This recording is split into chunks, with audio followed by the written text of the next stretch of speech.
Вы слушаете Трансмировое радио. В эфире христианская программа «Хлеб жизни». Иисус говорил: «Не хлебом одним будет жить человек, но всяким словом, исходящим из уст Божьих». Мы предлагаем пищу для души и приглашаем вместе с нашим гостем окунуться в мир Божьего Слова. Мир вам, уважаемые слушатели! Напоминаю, что наша передача – место ваших встреч с различными служителями церкви, их проповеди о главном, о вечном, о библейском. Надеемся, что время, которое вы проведете с нами, укрепит вашу веру, утвердит надежду, возгреет любовь и ободрит ваше сердце.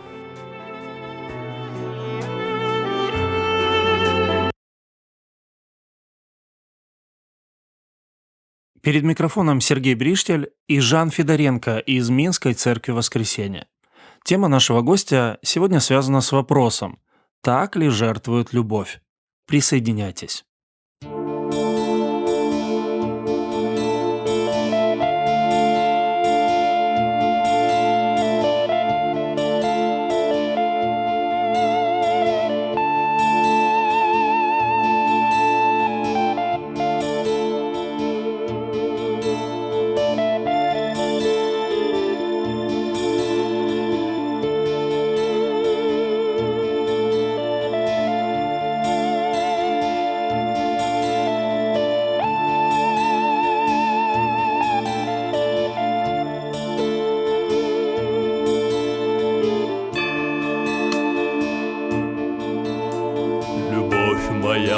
То вспыхнет, словно пламя, не ест, не пьет, не спит, бросает в жар. А пыл пройдет так, упорхнет, как птица. Нетрудно потушить такой пожар. Любовь Христа намного глубже, чище. Она пускает корни в небеса. Она питает душу манной свыше. Лишь в ней великолепия краса. Как море глубока любовь, как небо высока любовь, как шторм сильна Христа любовь. Как меч остра Христа любовь, таинственна, как дух любовь, непостижима, непостижима, Бог любовь.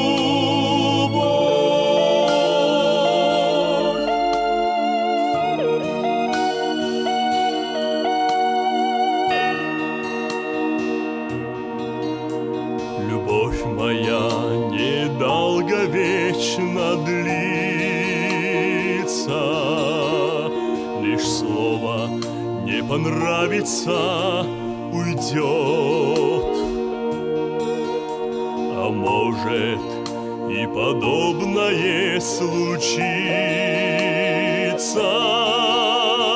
возненавидит или проклянет.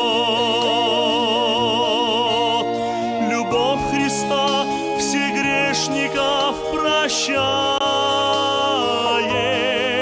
шлет покаяние сердцу, мир дает, и душу в оправдание одевает, и с радостью к спасению ведет. Как море глубока любовь, как небо высока любовь, как шторм сильна Христа любовь. меч остра Христа любовь, таинственна, как дух любовь, непостижима, непостижима, Бог любовь.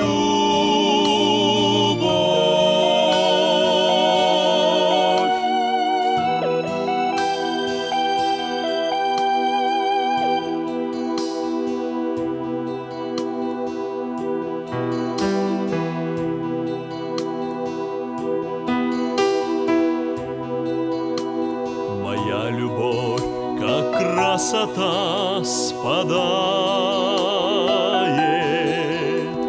как солнце луч вечернюю порой. Любовь Христа вовеки пребывает и процветает с юною душой. Моя любовь в словах границ не знает, но жаль, на деле нету громких слов. Христа любовь на деле отражает, что Бог один есть вечная любовь. Как море глубока любовь, как небо высока любовь, как шторм сильна Христа любовь. Как меч остра Христа любовь, таинственна, как дух любовь, непостижима, непостижима, Бог любовь.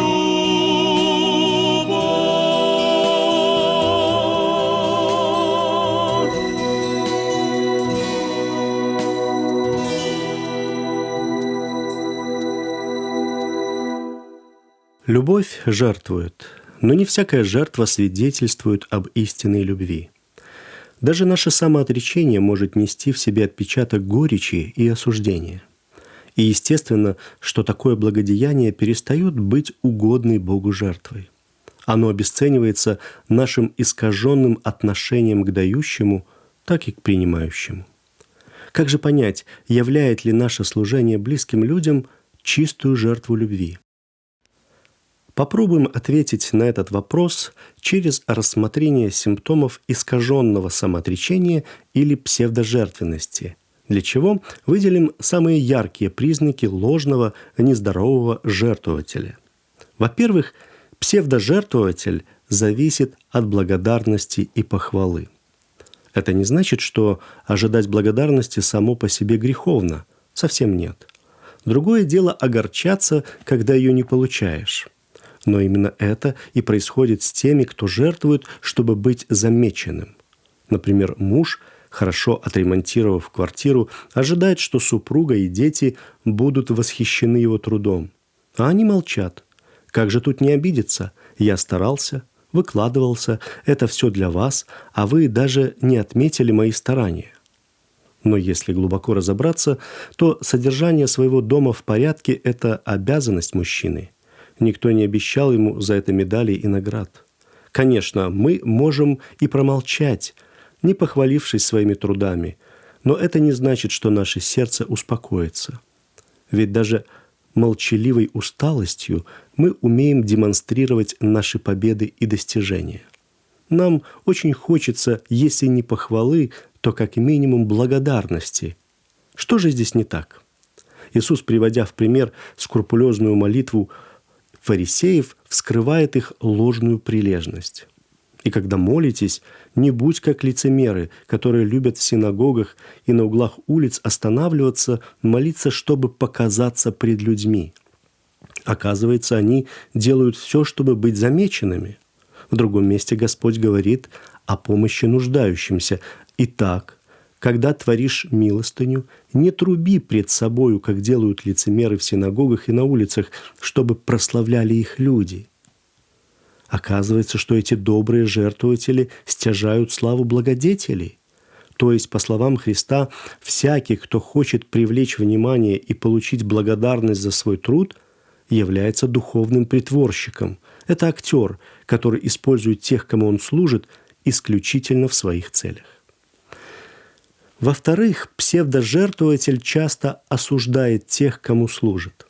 Казалось бы, как можно осуждать и критиковать тех, для кого ты жертвуешь? И все же это возможно. После успешной работы, довольные собой, мы обращаем свои взоры на наших родных. Чего мы хотим? Если в первом случае мы ожидали признания наших заслуг, то сейчас хотим ответной жертвы, выраженной в помощи. Труд за труд, услуга за услугу. Греховно ли это? Скорее нет, если только мы не настроены на сделку. А если взаимность запаздывает или ее нет, мы обижаемся и критикуем. Быть может, мы произнесли такие слова: «Разве вы не видите, как много я делаю для вас? А вы чем заняты? Неужели я должен работать один?» За этими словами часто кроется желание воспитать тех, кому мы служим, сделать их благословением для нас. А свою жертвенность мы используем как разменную монету, которой мы покупаем комфорт и семейное счастье. И когда мы не встречаем равного отклика, то, естественно, срываемся на критику и осуждение. Что здесь важно знать? Все мы в разных весовых категориях – мужья, жены, дети. Не все одинаково способны дисциплинировать и мобилизовать себя. Не всякую работу мы можем выполнять быстро и качественно. Поэтому ожидание равноценной помощи не всегда обосновано. А часто мы даже не замечаем, где и сколько уже сделали для нас наши родные. Возможно, они сейчас заняты другим, не менее важным делом, а возможно, находятся в духовном тупике, и им нужна помощь. Помним ли мы об этом? Когда мы захвачены своим проектом, то ожидаем, что другие оставят свои дела и обязательно помогут нам. Поэтому, когда мы с обидой критикуем их за отсутствие рвения и помощи, то, скорее всего, в нас говорит псевдожертвователь, а наше служение перестает быть служением любви и превращается в сделку. В-третьих, псевдожертвователь часто вымотан и разочарован. Праведная усталость приносит удовлетворение. Мы радуемся от мысли, что потрудились для восполнения нужд наших друзей и близких. Но бывает и наоборот. Наши жертвы крадут наш мир и покой. Казалось бы, дело сделано, все хорошо, а в сердце зияющая пустота. Это чувство – реакция на отсутствие ощутимого результата. Мы ждали, что семья расцветет, отношения станут крепче, дети воспитаннее, а дом богаче. Мы думали, что наше щедрое служение неизбежно принесет плод. Когда же его нет, нам кажется, что огромные ресурсы потрачены зря. Но не только отсутствие движения вперед приносит с собой разочарование. Удручать могут и наши собственные ошибки, свидетелями которых стали наши близкие. Быть всегда на высоте своих сил и возможностей – трудная задача. И когда наше несовершенство в деле жертвенной жизни дает трещину, мы злимся на самих себя, а достается при этом окружающим.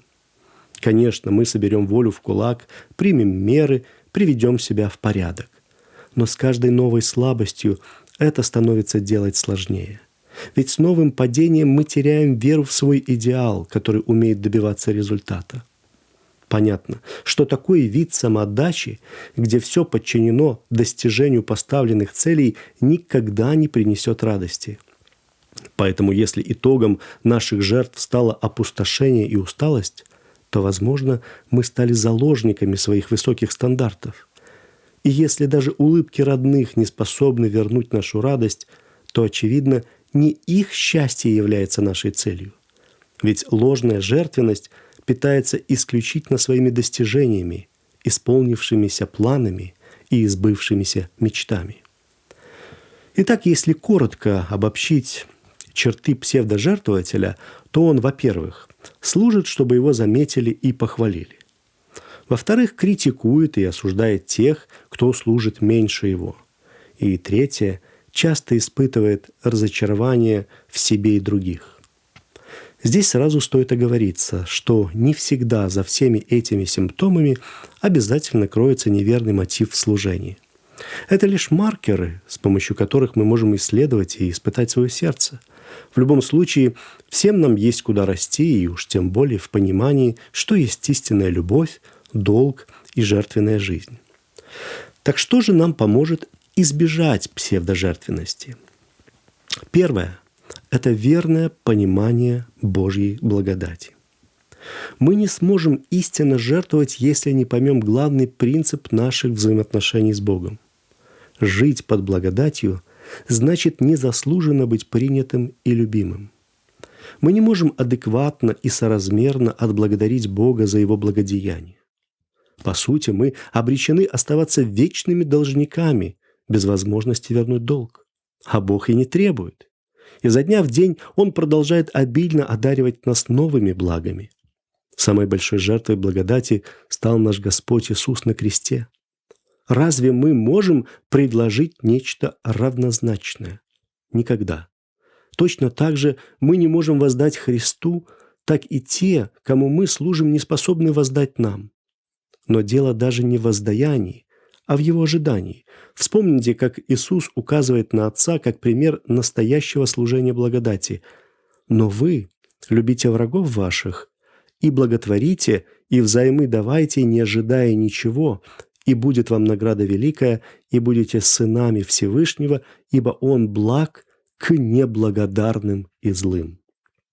Здесь стоит выделить две ключевые идеи. «Жертвуй, не ожидая ничего». И вторая – «Жертвуй даже неблагодарным и злым». Другими словами, не жди ни от кого ни слов признания, ни слов благодарности, ни помощи в ответ. Служи даже тогда, когда тобой откровенно пренебрегают или даже ненавидят. Откажись от мышления сделки.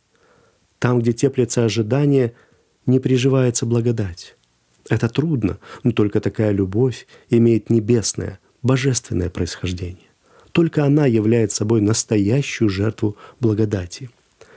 И заметьте, эта способность присуща исключительно Божьим детям. Будьте сынами Всевышнего. Ведь и грешники умеют жертвовать, но их жертва обусловлена. Они служат тем, кто служит им по принципу «ты мне, я тебе». Вот почему, прежде чем мы научимся жертвовать истинно, нам следует познать величие безусловной Христовой любви. Решите вопрос своей фактической идентичности. Ведь только Божьи дети в итоге смогут распознать и победить в себе этот опасный вирус псевдожертвенности. Второе, что поможет нам избежать псевдожертвенности, это верное понимание собственного долга. К сожалению, немногие из нас осознали истинный масштаб своих жертвоприношений. В большинстве случаев мы не совершаем никаких подвигов, а только лишь выполняем свой долг, долг Христовых слуг, долг мужей, жен, отцов и матерей. Вот к какому взгляду на самих себя призывает нас Иисус, когда говорит о нашем служении Богу. Так и вы, когда исполните все повеленное вам, говорите: «Мы рабы ничего не стоящие, потому что сделали то, что должны были сделать». Этот текст содержит как минимум две важные истины, которые касаются не только нашей ответственности перед Богом, но и друг перед другом. Первое. Даже когда мы сделали все порученное, мы все равно остаемся негодными, бесполезными слугами. А второе. Все, чем мы служим Христу, является нашим долгом. Обратите внимание, какой должна быть наша реакция на труд и жертвы для Христа и Его Церкви. Я лишь исполнил свой долг, послужил тем, чем обязан был послужить. Но и теперь я осознаю, что остаюсь не лучшим слугой, а в чем-то даже совершенно негодным. Именно такими нелестными прилагательными «бесполезный», «ненужный», «негодный» переведено с греческого выражения «ничего не стоящий». Именно такой взгляд на себя исцеляет нас от недовольства и критики тех, в чьем служении мы видим изъяны. И еще раз отметим, наш долг друг перед другом гораздо шире, чем мы его понимаем. То, что мы можем назвать благотворительностью, Бог называет долгом. Отдать больше обычного мы расцениваем как духовное геройство, тогда как Писание видит в этом естественное проявление любви взрослого христианина. Вспомните, как Павел называет неприходящим долгом христианскую любовь. «Не оставайтесь должными никому ничем, кроме взаимной любви, ибо любящий другого исполнил закон». То есть мы всегда должники. Если любовь требует побуждать отдать сверх, то не стоит сразу превращать эту жертву в перевыполнение плана. У истинной любви нет планки, нет черты, за которой она вручает награды. Для настоящей любви нет предела жертвенности, но даже когда она идет на нее, то скромно говорит: «А я иначе и не могла». И третье, что поможет нам избавиться от псевдожертвенности, это верная оценка тех, кому мы служим. Те, кто не достиг нашего стандарта, кажутся нам духовно недоразвитыми. И это потому, что мы измеряем духовную жертвенность, причем жертвенностью определенного рода. Но любое подобное сравнение неразумно. Мы не можем быть равно эффективными во всех сферах. Мы находимся в разном состоянии и имеем различный социальный, экономический, духовный бэкграунд. Врачу нет смысла соревноваться с художником, а здоровому с инвалидом. И уж тем более. Затем хвалиться или упрекать своих оппонентов за невежество или отсутствие сноровки. Апостол Павел призывает нас не измерять жертвенность других собой. Каждый да испытывает свое дело, и тогда будет иметь похвалу только в себе, а не в другом, ибо каждый понесет свое бремя. Он выделяет как минимум 3 причины. Испытывай и проверяй себя, а не других. Второе, Бог, а не мы, возлагает на каждого из нас свое бремя, свой вес, ожидая от человека его, а не нашей меры жертвенности. И третье, гордись своим трудом, исходя из твоего личного роста, не сравнивай себя с другими.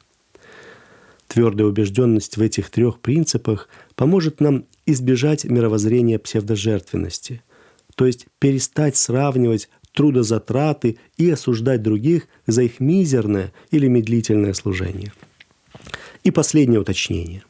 Может показаться, что истинная жертвенная любовь не имеет права на надежду и ожидание ответа. И да, и нет. Все вышеперечисленные истины учат нас отдавать безусловно и даром. В этом суть Божьей благодати. Но в то же время и сама благодать рассчитывает завоевать сердце того, кому она служит.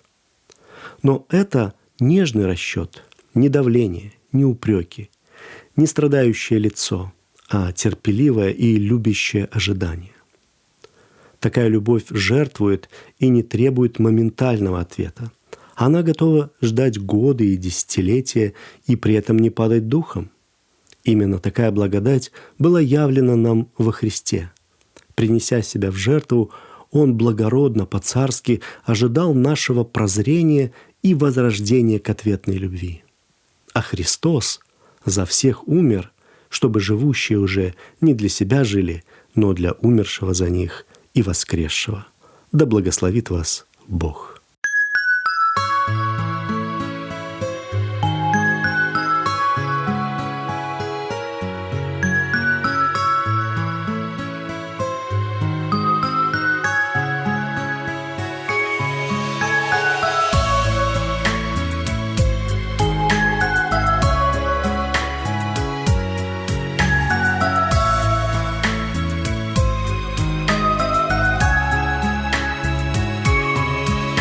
Я борюсь за твою душу. Ах, как жаль, что меня ты не слышишь. Да я песню страданий нарушу. Я ведь знаю сейчас, чем ты дышишь. Почему же себя так жалеешь? Ты смелый и очень сильный, а сказать вот себе не смеешь. Все, что было, то стало былью. Ты подумай, любовь — это жертва, это милость того человека, к кто однажды в момент волшебный одарил тебя морем света. Ты подумай, любовь — это жертва, это милость того человека, кто однажды в момент волшебный одарил тебя морем света.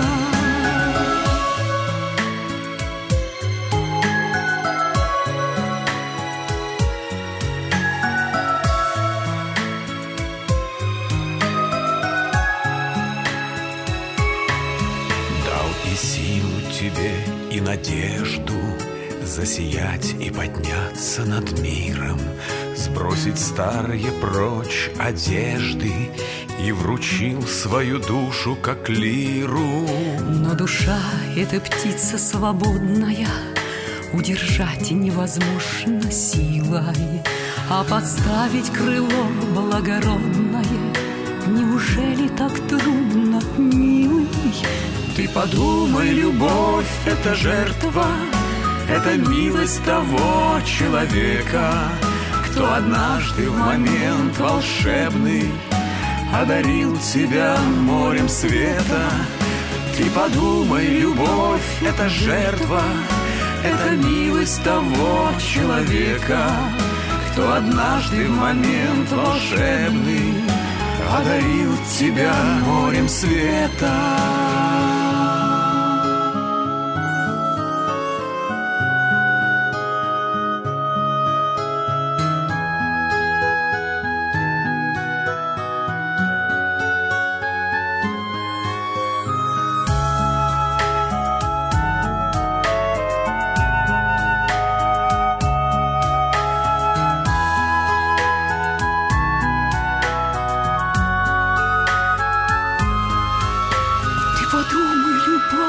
Это жертва, это милость того человека, кто однажды в момент волшебный одарил тебя морем света.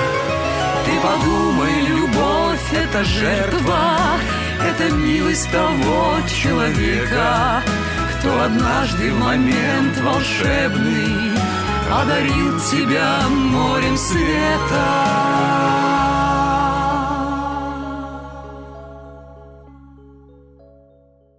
Прежде чем говорить о себе, давайте вместе посмотрим на Бога. Однажды к Иисусу подошел молодой человек и назвал его «благим учителем». Господь ответил: «Никто не благ, как только один Бог». Что скрывается за словом «благость»? То, о чем мы говорим сегодня. Это качество Всевышнего, бескорыстная доброта и жертвенность, добро, которое не ждет награды и не требует похвалы. Действительно, на такое способен только Господь, а мы учимся быть похожими на Него. Об этом сегодняшний разговор, о настоящей любви, о настоящей жертве, о настоящем добром деле, о настоящем желании угодить не людям, а Христу. Возможно ли это? С новым сердцем – да. Под контролем Христа – да. Конечно, старая греховная природа истерит. Бывает трудно справиться с эмоциями и пережить обстоятельства. Мы с вами не из стали. Несправедливость накапливается, а чувство справедливости обостряется. Но Библия учит, что нам надо отказаться от мышления сделки. Ведь жертвенность — это благодать. Явлена тебе, подари ее другим. Жертвенность не услуга, а долг, прежде всего перед Богом. Жертвенность не оценка других людей, а пример. Пусть все, что мы говорим и делаем в глазах Божьих, будет настоящим.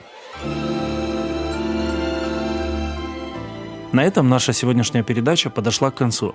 С вами были Сергей Бриштель, звукооператор Олег Крупко и наш гость Жан Федоренко. Пожалуйста, направляйте свои отзывы и пожелания по адресу: Трансмировое радио, передача «Хлеб жизни», абонентский ящик 45, индекс 224-020, город Брест 20, Беларусь. До следующих встреч и Божьих вам благословений!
Вы слушаете программу «Тихие воды». Господь пастырь мой, я ни в чем не буду нуждаться. Он покоит меня на злачных пажитях и водит меня к водам тихим, подкрепляет душу мою, направляет меня на стези правды ради имени Своего.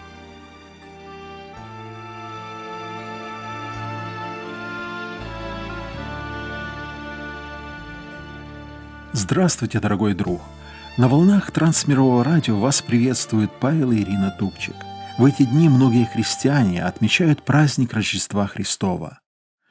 С одной стороны, разница между восточными и западными календарями приносит некоторые неудобства, но с другой, в этом есть и некоторые преимущества, потому что мы с вами можем праздновать великие христианские праздники дважды в году. Сердечно поздравляем вас с Рождеством Христовым и желаем, чтобы небесный свет, озаривший пастухов на полях близ Вифлеема, озарил и вашу жизнь, а ваше сердце наполнилось радостью. Надеемся, что частичку этой радости вам поможет почувствовать и наша передача.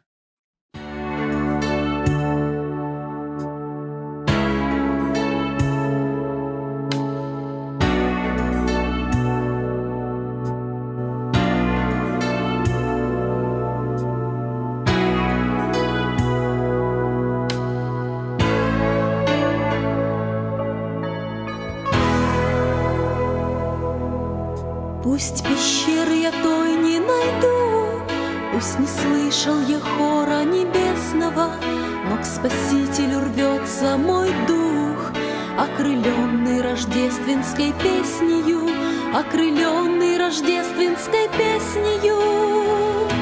С Рождеством всех, с Рождеством, пусть сердца горят надеждой в этот праздник белоснежный.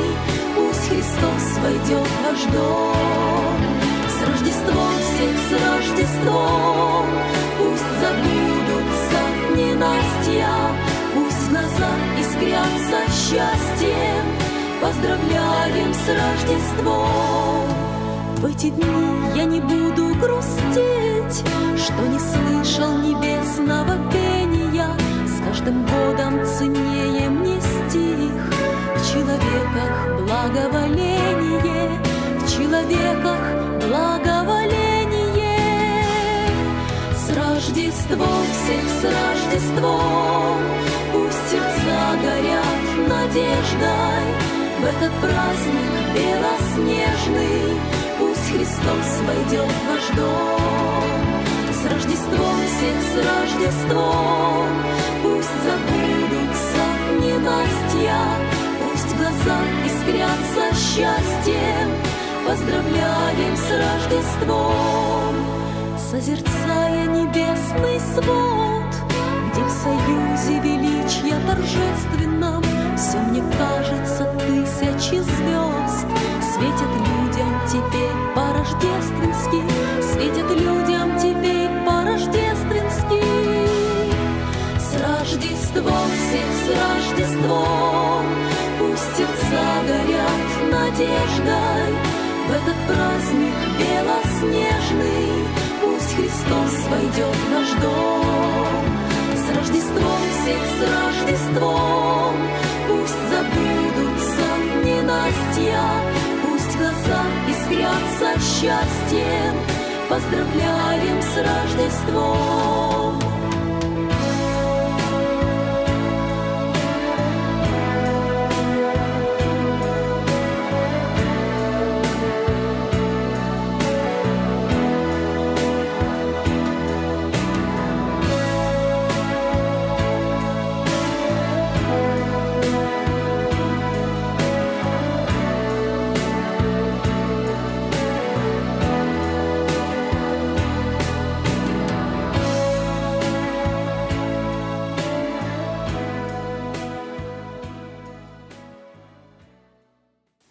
Рождество. Сколько света в тебе и добра, сколько радости чистой, святой. Ты на землю пришло, чтоб рассеялся мрак, чтобы солнце взошло над землей. И хоть Ирод остался, и Понтий Пилат, и коварство, и злоба в сердцах, но недаром так сильно встревожился ад, о рождении младенца узнав. Он родился, обещанный Богом давно. Все исполнилось точно и в срок. Он спустился на самое-самое дно, сделать то, что другой бы не смог. Он врагов покорит не огнем и мечом, кровь прольет не чужую, свою. Свое сердце подставит, не только плечо, под тяжелую ношу мою. Рождество, как таинственный глаз издали, Бог явился во плоти. Молчу. И как те мудрецы, что с востока пришли, пред младенцем склониться хочу.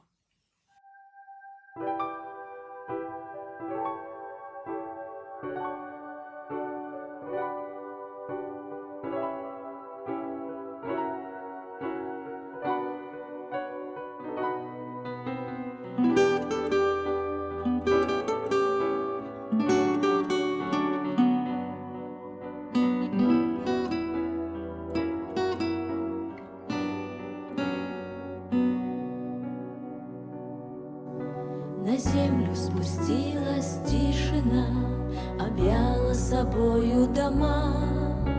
И только где-то вдалеке, и только где-то вдалеке на небе зажглась звезда.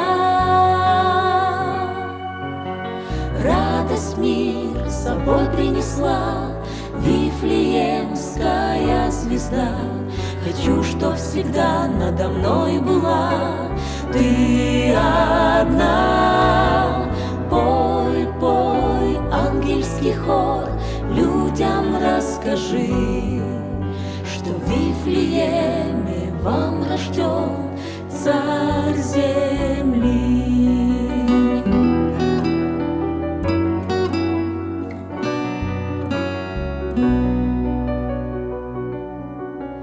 2000 лет прошло с тех пор, звезду-то уж поздно искать. Но жив Христос, и знаю я, но жив Христос, и верю я, Он придет опять.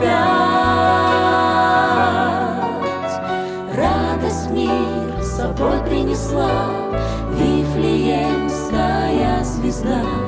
Хочу, чтоб всегда надо мной была ты одна. Пой, пой, ангельский хор, людям расскажи, что в Вифлееме вам рожден Царь земли. Радость мир с собой принесла Вифлеемская звезда. Хочу, чтоб всегда надо мной была ты одна. Пой, пой, ангельский хор, людям расскажи, что в Вифлееме нам рожден Царь земли.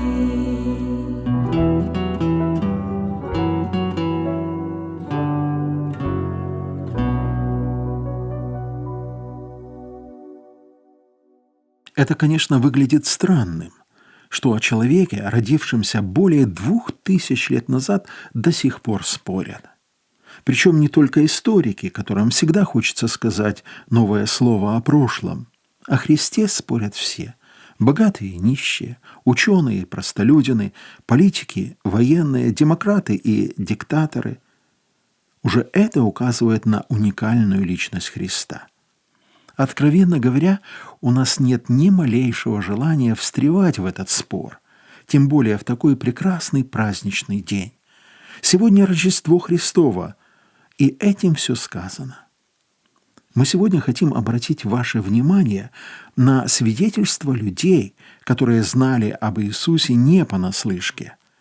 Некоторые из них жили в одно время со Христом, другие гораздо позже, но их всех объединяло одно – они встретились с Иисусом и эта встреча коренным образом изменила их жизни. Мы прочитаем одно из многочисленных евангельских свидетельств об Иисусе Христе.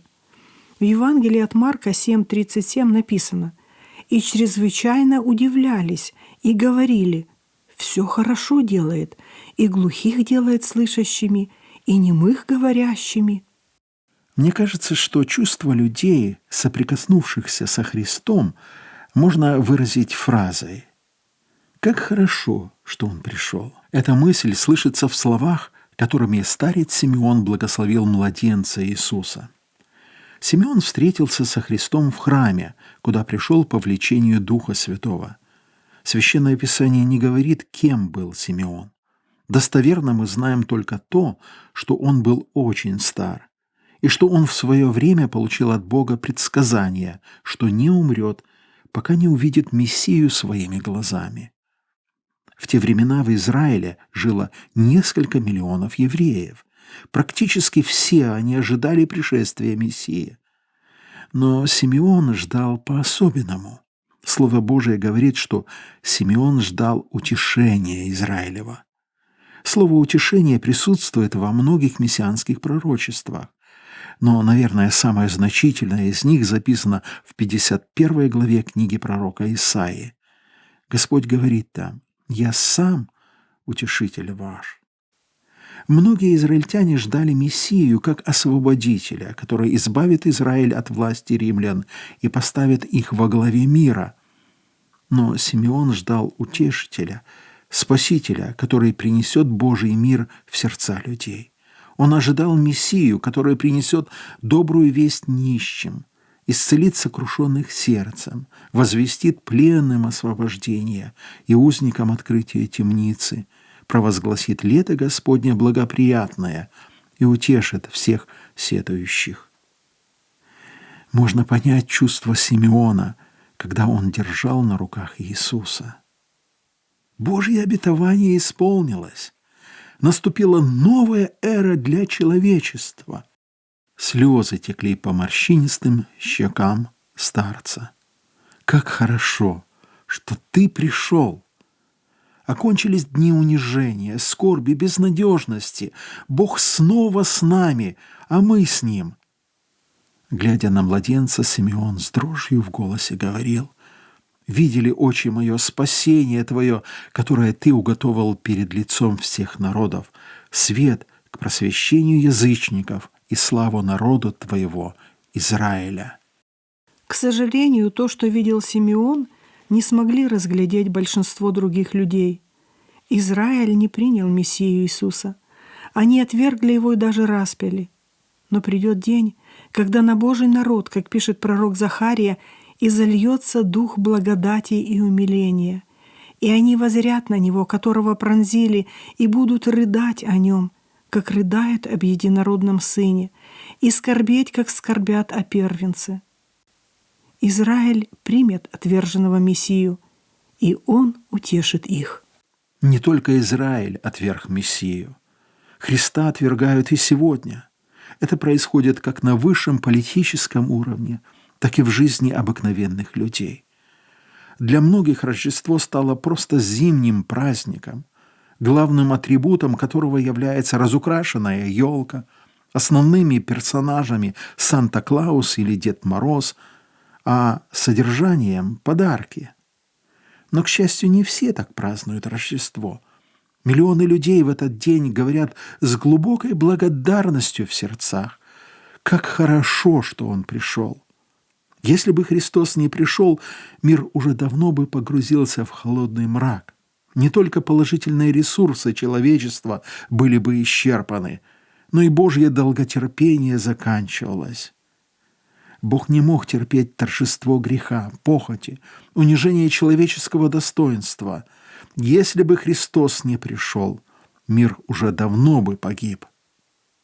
Но Он пришел и принес нам небесный свет. Мы увидели действительность другими глазами. Мы поняли, насколько грешны, испорчены. Он вернул нам утраченное достоинство. Он освободил нас от зла, которое настолько сильно въелось в наши души, что мы стали считать его частью себя. Иисус утешил нас, усмирил бури внутри нас, излечил сердечные раны, успокоил застарелую боль. Он наполнил наши сердца любовью, миром, радостью, научил нас жить новой жизнью. Но главное, что Он примирил нас с Богом, и небесный свет сияет не только вокруг нас, но и внутри.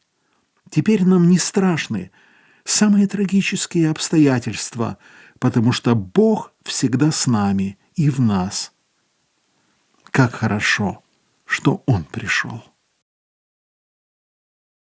Этот день был похож на все предыдущие, которые долгой и безрадостной вереницей тянулись для больного человека.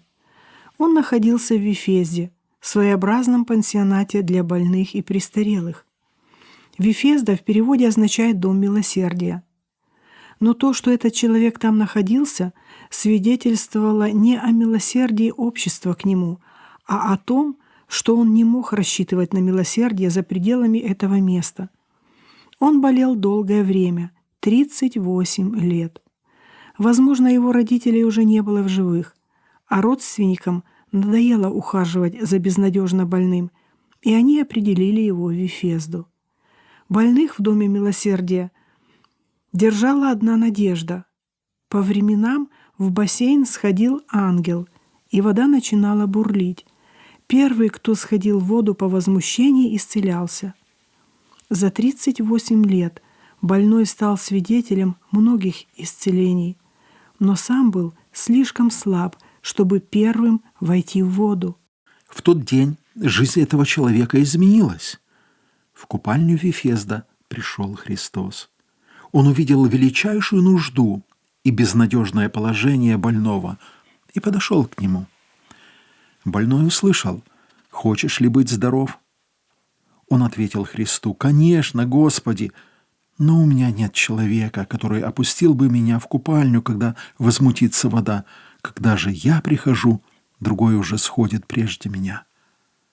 Иисус говорит ему: «Встань, возьми постель твою и ходи». И он тотчас выздоровел и взял постель свою и пошел. Как вы думаете, какие слова звучали в сердце и в устах исцеленного человека? Мне кажется, он повторял: «Как хорошо, что он пришел. Если бы не Христос, то я до конца своих дней остался бы лежать на постели в Доме милосердия. Но Он изменил мою жизнь. Ему подвластна любая болезнь. Он может и хочет помочь любому страдающему». «Как хорошо, что он пришел», — шепчет больной в палате. На руках синие пятна от капельниц. По телу разливается болезненная слабость. Все труднее становится дышать. Он чувствует, что жизнь медленным ручейком покидает его. Врачи стараются говорить с ним бодрым голосом, но при этом стараются не встречаться с ним глазами. Медсестры входят в палату тихо, стараясь не шуметь, быстро выполняют назначение и также бесшумно покидают помещение, оставляя его наедине со своей болью. Но он не один. Когда все уходят, он снова и снова обращается к тому, кто его никогда не оставит. Он рассказывает ему обо всех своих болях и переживаниях, и он понимает его, потому что сам испытал все немощи и болезни. Он укрепляет больного, отрывает его взгляд от безрадостных мыслей к вечной надежде. Он напоминает, что не забыл про него, что никогда не оставит его, что он приготовил для него прекрасную вечность. Христос дает силу перенести боль и испытания. Он обещает, что переведет через сумрачную долину смертной тени. Больной снова повторяет: «Как хорошо, что ты пришел и дал мне надежду. Как хорошо, что ты меня никогда не оставишь». Как хорошо, что ты пришел. Я долго не мог понять, чего мне всегда не хватает. Я имел многое, но ничто не могло дать мне удовлетворения. Я смеялся, но не был счастлив. Когда я плакал, меня успокаивали, но не могли утешить. Когда я пытался что-то обрести, то чувствовал, что что-то важное при этом теряю. Только со временем я понял, что нуждаюсь только в одном. Мне нужен ты. Я нуждался в тебе даже тогда, когда находился на руках у матери. Только ты мог успокоить боль моего сердца, усмирить бури в душе, дать надежную опору моим ногам. Моя жизнь была похожа на черно-белое кино. События происходили, порой очень бурные, но не было цвета, не было полноты ощущений, не было законченности, не было цели. Я искал тебя, но не мог найти. К тебе меня не приблизили ни наука, ни философия, ни религия, ни попытки жить правильной жизнью. Я не мог найти тебя, пока не понял, что ты ищешь меня, любишь и ждешь. Я закрыл уши для всех посторонних звуков и в глубине сердца услышал тебя. Ты стоял у двери моего сердца и просил разрешения туда войти. И я открыл тебе дверь. Ты вошел, и все изменилось. В радости появилось счастье, в горе надежда, в тупике выход, во мраке свет, а в жизни смысл. Теперь я начинаю каждый день с тобой, Христос. Я больше не боюсь тревожных сообщений. Я знаю, что ты сильнее всех, и из твоей руки меня никто не сможет вырвать. Ты проводишь меня через жизненные невзгоды. С тобой я побеждаю все испытания. Ты учишь меня, наставляешь, воспитываешь. Каждый день, прожитый с тобою, — это прекрасное событие, а впереди меня ожидает вечность. Как все-таки хорошо, что ты пришел.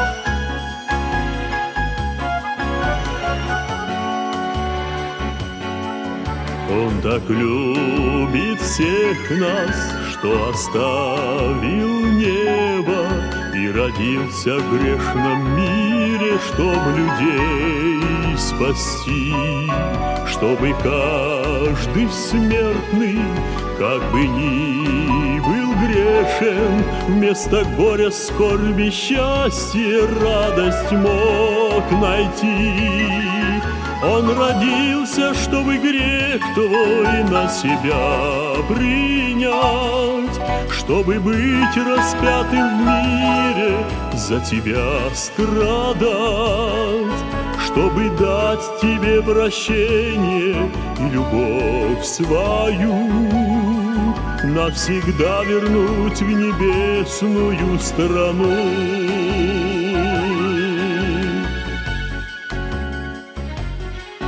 Он так любит всех нас, что оставил небо, и нет больше той цены, что за тебя Он дал.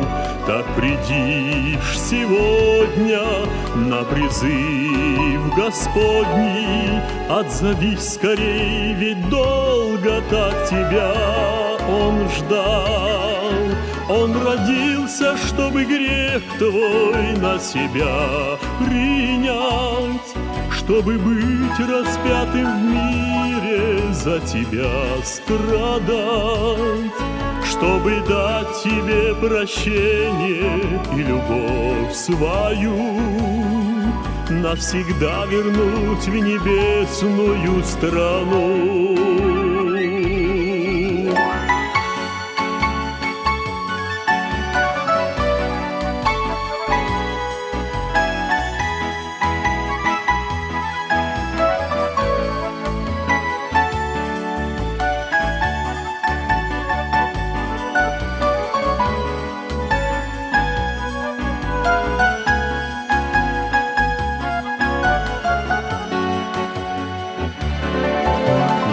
Неужели в сердце для Христа нет места? Неужели не поймет оно его любви? Неужели напрасно на кресте так страшно проливал он за тебя поток своей крови? Он родился, чтобы грех твой на себя принять, чтобы быть распятым в мире за тебя страдать, чтобы дать тебе прощение и любовь свою, навсегда вернуть в небесную страну. Он родился, чтобы грех твой на себя принять, чтобы быть распятым в мире за тебя страдать, чтобы дать тебе прощение и любовь свою, навсегда вернуть в небесную страну, навсегда вернуть в небесную страну.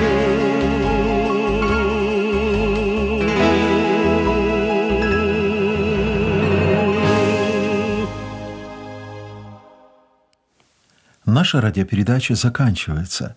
С вами были Павел и Ирина Тупчик. Свои вопросы, отзывы и пожелания направляйте, пожалуйста, по адресу: программа «Тихие воды», почтовый ящик 45, индекс 22 40 20, город Брест 20, Республика Беларусь. Нас слушать вы можете каждую неделю на средних волнах по понедельникам в 22 часа в диапазоне 482 метра, то есть на частоте 621 кГц. По вторникам в 22 часа в диапазоне 290 метров, то есть на частоте 1035 кГц. И круглосуточно в интернете на сайте twr.fm и в Ютубе на канале Транс Мировое Радио Беларусь. Вы можете писать нам и по электронной почте. Наш адрес rmtwr.by, значок @gmail.com. Желаем вам всего доброго. Пусть Господь благословит вас. До встречи у тихих вод Божьего Слова.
Вы слушаете Трансмировое радио.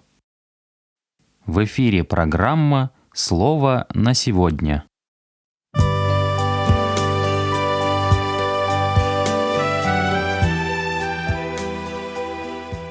Мир вам, дорогие друзья! Желаю, чтобы вы здравствовали и преуспевали во всем. Радуюсь новой встрече с вами уже в преддверии Рождества и Нового года. Этот период часто называют Адвентом, временем ожидания, предшествующим Рождеству Христову, когда христиане готовятся к празднику. Это время радостного ожидания и размышления, и не только ожидания праздника Рождества Христова, но и его второго пришествия. Латинское слово «адвент», кстати, переводится как «пришествие». В это время мы больше говорим об Иисусе, о событиях, предшествующих Его рождению. Будем настраивать и себя на рождественскую волну. И сегодня поговорим об Иисусе.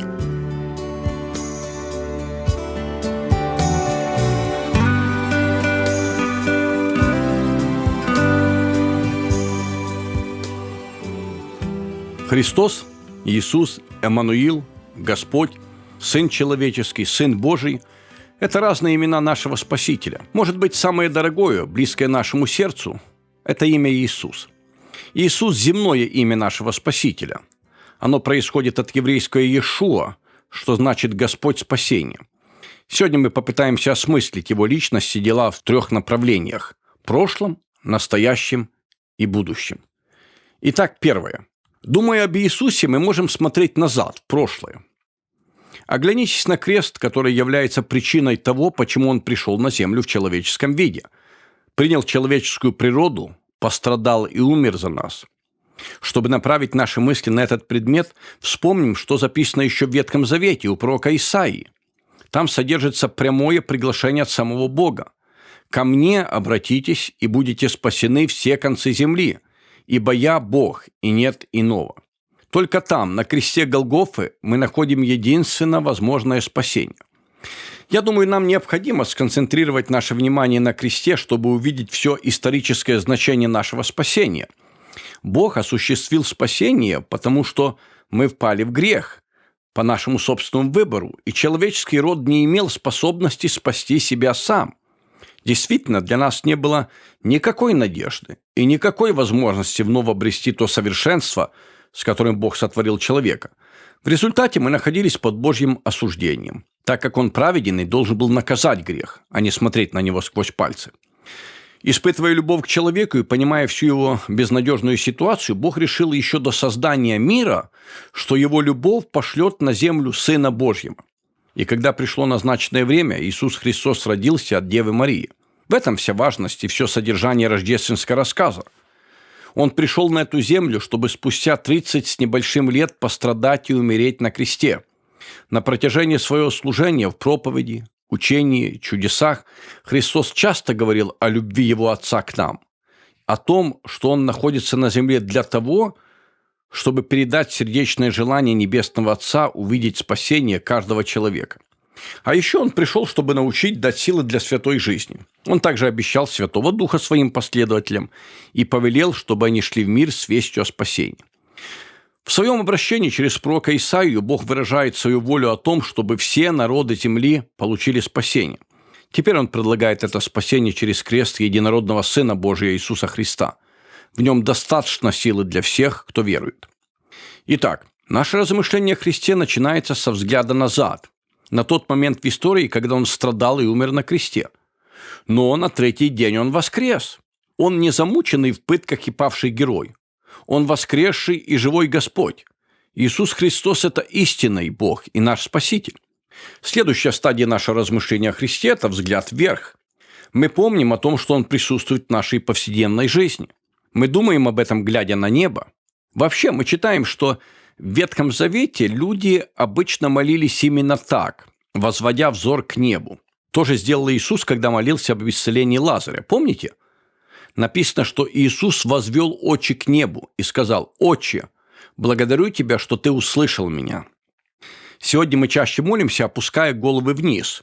Но можно направлять взор в молитве и к небу, показывая, откуда мы ожидаем помощи. Это прекрасно. Иметь смелость всматриваться в небеса и сознавать, что Бог жив, что Он слышит наши молитвы, что Он неизменно с нами. Для подтверждения этих мыслей можно прочитать из 12 главы послания к евреям стихи 1 и 2. «Посему и мы, имея вокруг себя такое облако свидетелей, свергнем с себя всякое бремя и запинающий нас грех, и с терпением будем проходить предлежащее нам поприще, взирая на начальника и совершителя веры Иисуса, который вместо предлежавшей ему радости претерпел крест, пренебрегший посрамление, и воссел одесную престола Божия». Взирать на Христа значит видеть Его в нашей повседневной жизни, создавать, что Он с нами. Мы не шагаем по жизни самостоятельно и гордо, но мы движемся рука об руку с Иисусом. Есть известная песня о следах на песке. Бог шагает вместе с нами по длинному песчаному берегу жизни. Певец смущен тем фактом, что в некоторые самые тяжелые периоды его жизни на песке видны следы только одной пары ног. Он думает, что это его следы, поэтому спрашивает Бога: «Почему, Боже, ты оставлял меня в эти самые трудные моменты жизни?» Вы знаете, что Бог ответил ему? «Мой сын, причина, почему на песке только одна пара следов, в том, что в это время я нес тебя на руках».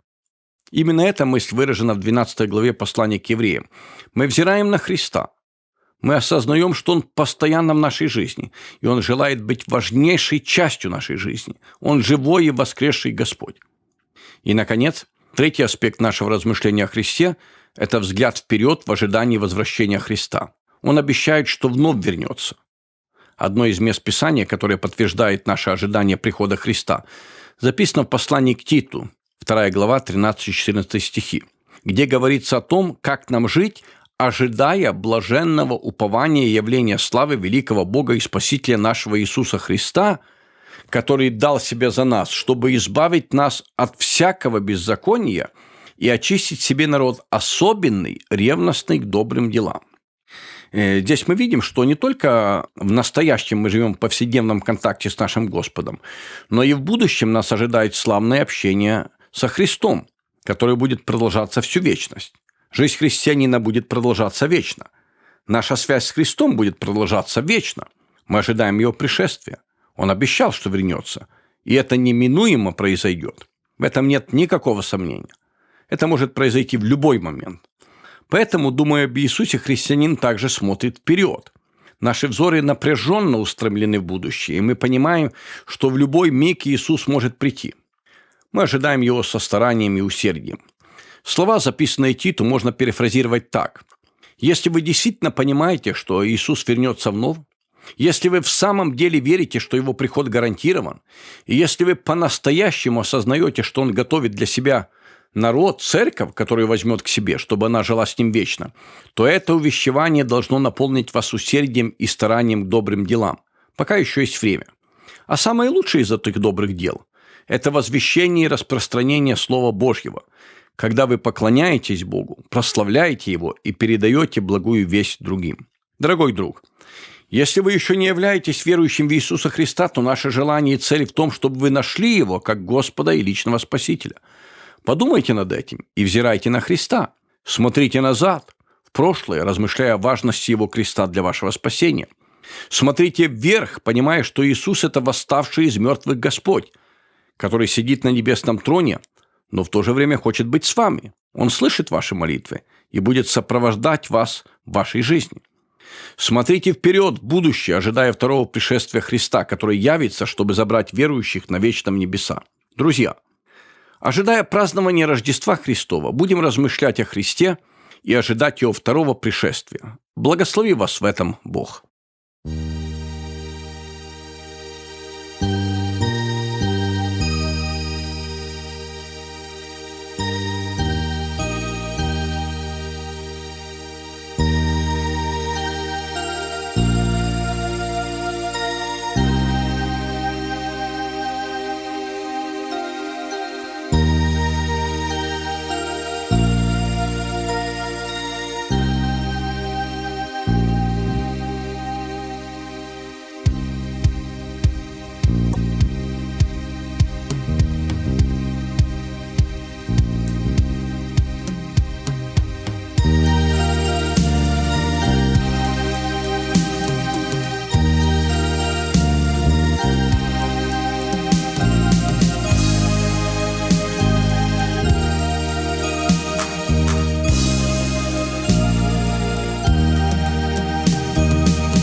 рождественскую ночь в кругу друзей собрались все мы вместе, в спокойствии ночном звучат слова прекрасной песни.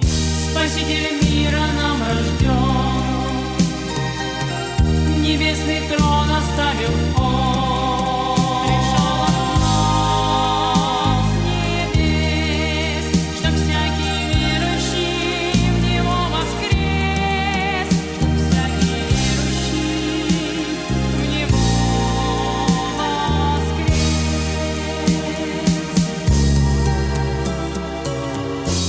В ночной тиши друг с другом мы о Боге размышляли, и голос песни той мы иногда порою вспоминаем.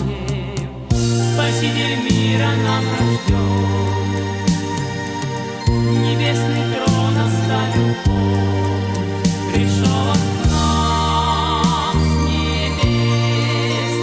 Всякий верующий в Него воскрес, чтоб всякий верующий в Него воскрес.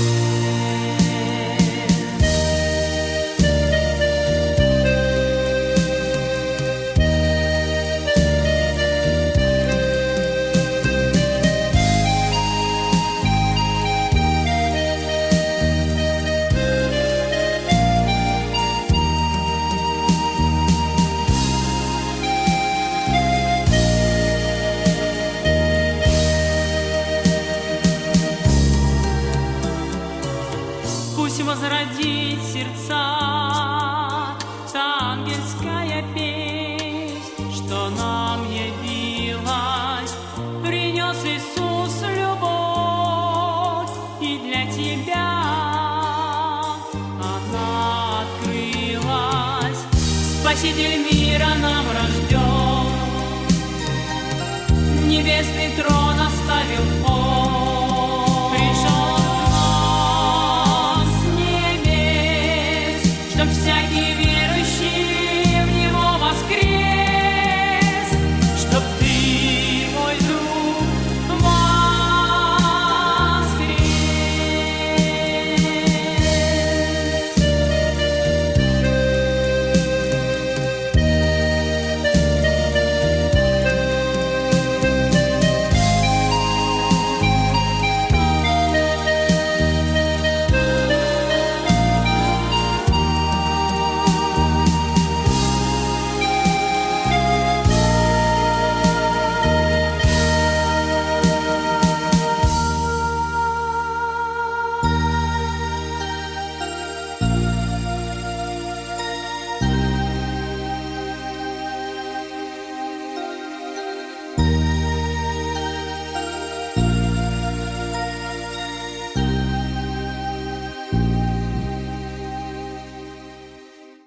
Наша передача подошла к концу.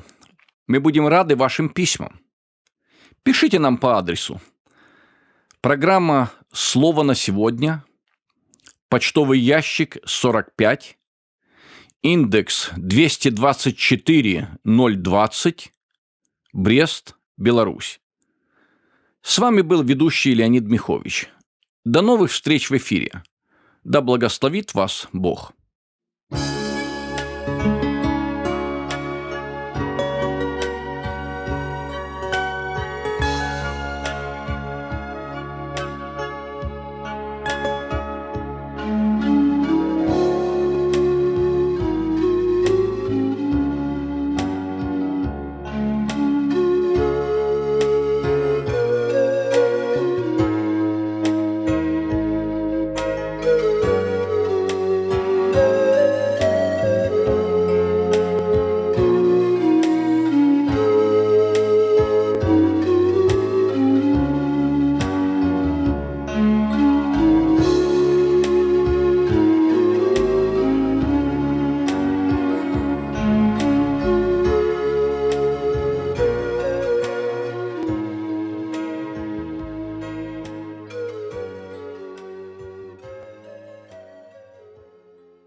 Вы слушаете Трансмировое радио.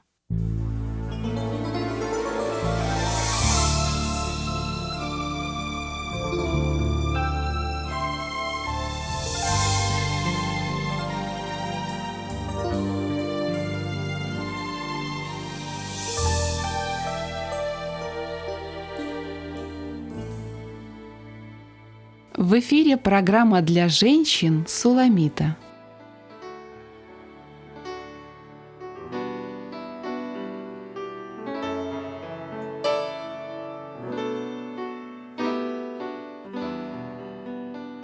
Рада приветствовать вас, дорогие слушатели.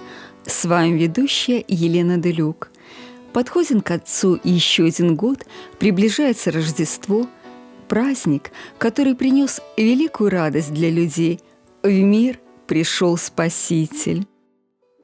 Рождество – это чудесное время.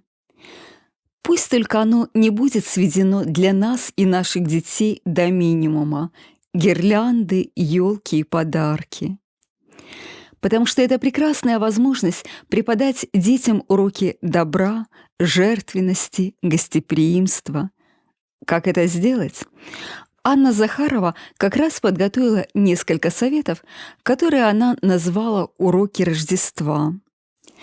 Думаю, всем нам их полезно будет услышать, поэтому и предлагаю их вашему вниманию.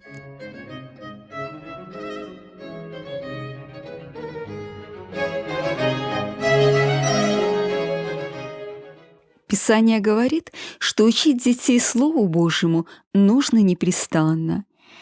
«И да будут слова сии, которые я заповедую тебе сегодня в сердце твоем, и внушая их детям твоим, и говори о них, сидя в доме твоем, и идя дорогою, и ложась, и вставая». Книга Второзакония, 6 глава, 6-7 стихи. Но все же Рождество – особенное время. Сама рождественская атмосфера располагает к тому, чтобы о многом рассказать детям и научить их как можно большему. Чему же можно научить своих сыновей и дочерей во время подготовки и празднования этого чудесного события?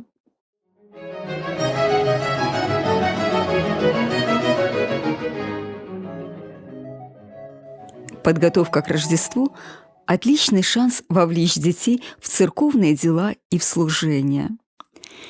Даже если ваш ребенок не поет в хоре и не принимает участие в рождественской постановке, он все равно может внести свой посильный вклад в подготовку к празднику. Задача родителей – найти эту нишу и направить ребенка. Например, он может помочь вам подготовить украшения для воскресной школы. Или сделать вместе с вами декорации для спектакля, что-то раскрасить, сделать приглашение на праздничное собрание для неверующих родственников, поучаствовать в уборке церковных залов, приготовлении бутербродов для команды служителей и много чего еще. Это лучшее время, чтобы дать почувствовать ребенку, как приятно служить нашему Богу, как здорово делать Божьи дела, быть частью одной большой церковной семьи. Не отмахивайтесь от ребенка.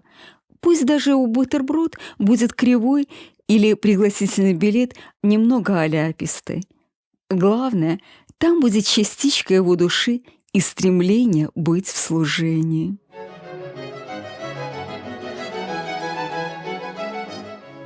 Ваш ребенок зевает во время чтения Писания или неохотно ходит в воскресную школу? Позаимствуйте идею адвент-календаря, чтобы привить ему любовь к изучению Божьего Слова. Придумайте интересное задание на каждый день декабря в ожидании праздника и не забудьте о вознаграждении. Нет ничего зазорного, если ребенок получит пряник за то, что выучит библейский стих или отыщет на указанной в Библии странице ответ на вопрос, который вы подготовите заранее. Сделайте это красиво. Пусть наши задания будут в специальных конвертах или очаровательных коробочках, которые так и хочется открыть поскорее. Дети выполняют такие задания с большим воодушевлением. Конечно, маме придется немного потрудиться, но это стоит того, ведь вы приучаете ребенка изучать, искать, работать с писанием и получать от этого удовольствие.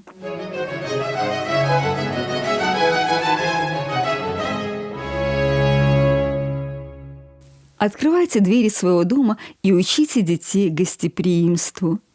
Когда, если не сейчас? Учите детей подавать чай, накрывать на стол, поддерживать беседу или развлекать маленьких гостей в другой комнате, пока взрослые общаются. Не закрывайте двери дома, чтобы провести его только со своей семьей. Рождество – время нести благую весть, так зовите же в дом того, кто в ней нуждается, и говорите своим детям о том, как это важно.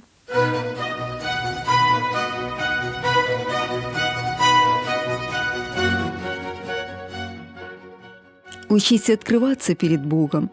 Дети часто пишут письма Деду Морозу, просят подарки, рассказывают о том, как хорошо они вели себя круглый год. А вы предложите ребенку написать искреннее письмо о себе, своих промахах, проступках, моментах слабости. Вспомните самые большие благодарности Богу за минувший год. Объясните детям, что Бог и так знает все мысли, но на бумаге их изложить порой легче. Пообещайте детям не вскрывать их личные письма, а отдать в следующее Рождество. Мы практикуем такую традицию на нашей домашней группе по разбору Библии со взрослыми людьми. Вы не представляете, с какой радостью они читают прошлогодние письма и наблюдают динамику своих отношений с Богом.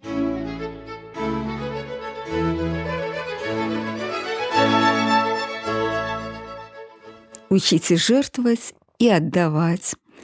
Мы часто отдаем друг другу вещи, из которых выросли наши дети или которые уже не нужны. А вы научите Рождество настоящей жертвенности. Оторвать от себя кусочек не того, что не нужно, а что ценно, и найти силы поделиться этим с другим. В вашем подарке 2 шоколадки? Подарите одну тому, у кого ее нет.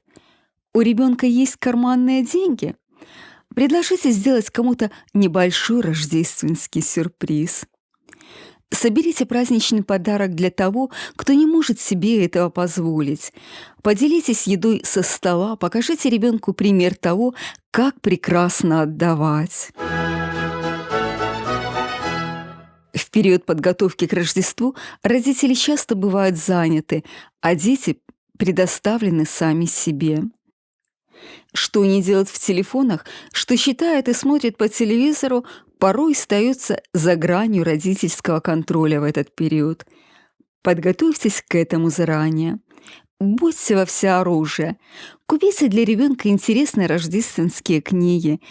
Сейчас есть огромное множество такой литературы в интернет-магазинах. Купите настольные игры по библейским сюжетам для всей семьи. Скачайте христианские фильмы и мультфильмы. Предложите ребенку то, в содержании чего вы уверены.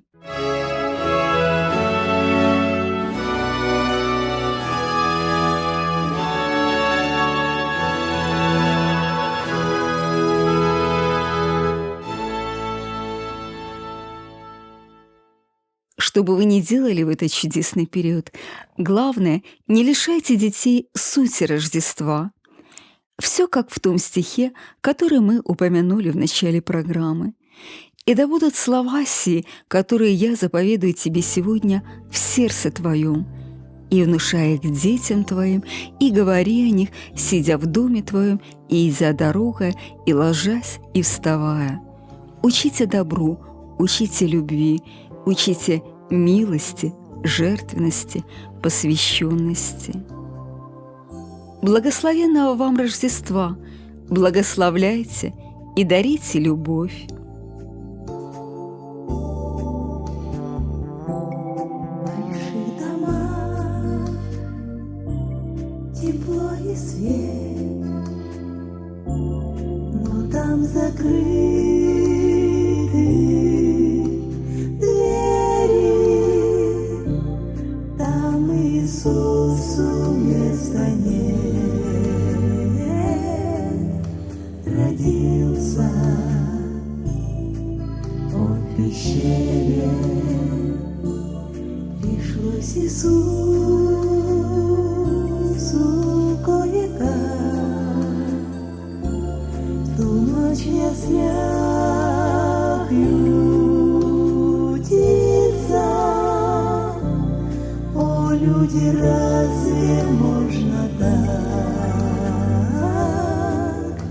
к Иисусу относиться. О, люди, разве можно так к Иисусу относиться? Для нас любовь и благодать принес Он с неба даром, а вы какой решили дать Спасителю подарок?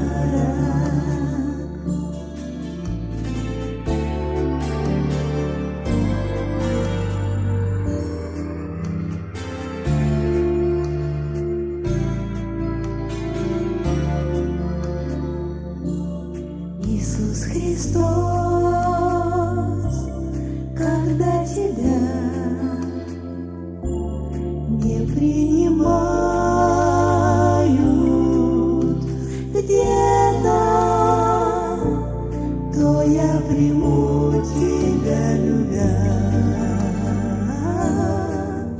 зимою, как и летом. То я приму Тебя, любя, зимою, как и летом.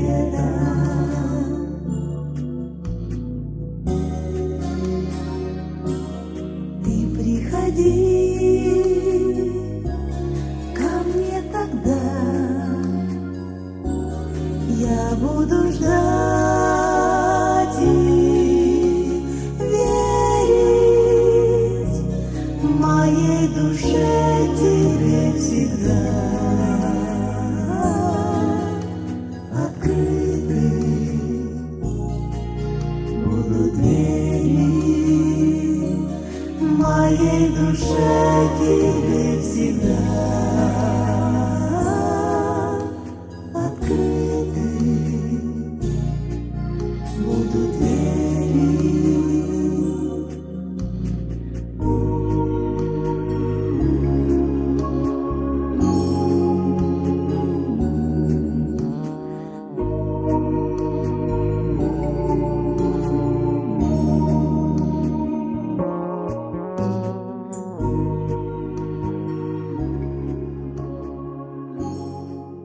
Программа подготовлена по материалам женского христианского журнала «Надежда для тебя». Свои письма присылайте нам, пожалуйста, по адресу: программа «Суламита», абонентный ящик 45, индекс 224020, город Брест 20, Беларусь. А мы встретимся с вами ровно через неделю в это же время и на этой же волне. И напоминаю вам, что программы Трансмирового радио вы можете слушать и в интернете на сайте twr.fm и на ютубе TVR Беларусь. На этом я с вами прощаюсь. Божьих благословений вам!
Вы слухаеце Трансусветнае радыё.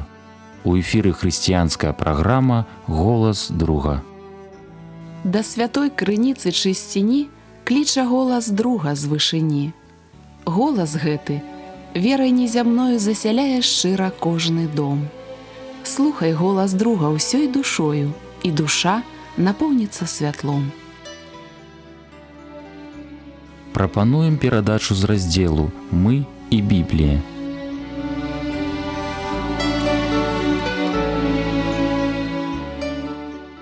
Мір вам, паважаныя слухачы, разам з вамі ў эфіры Сергей Брышцель.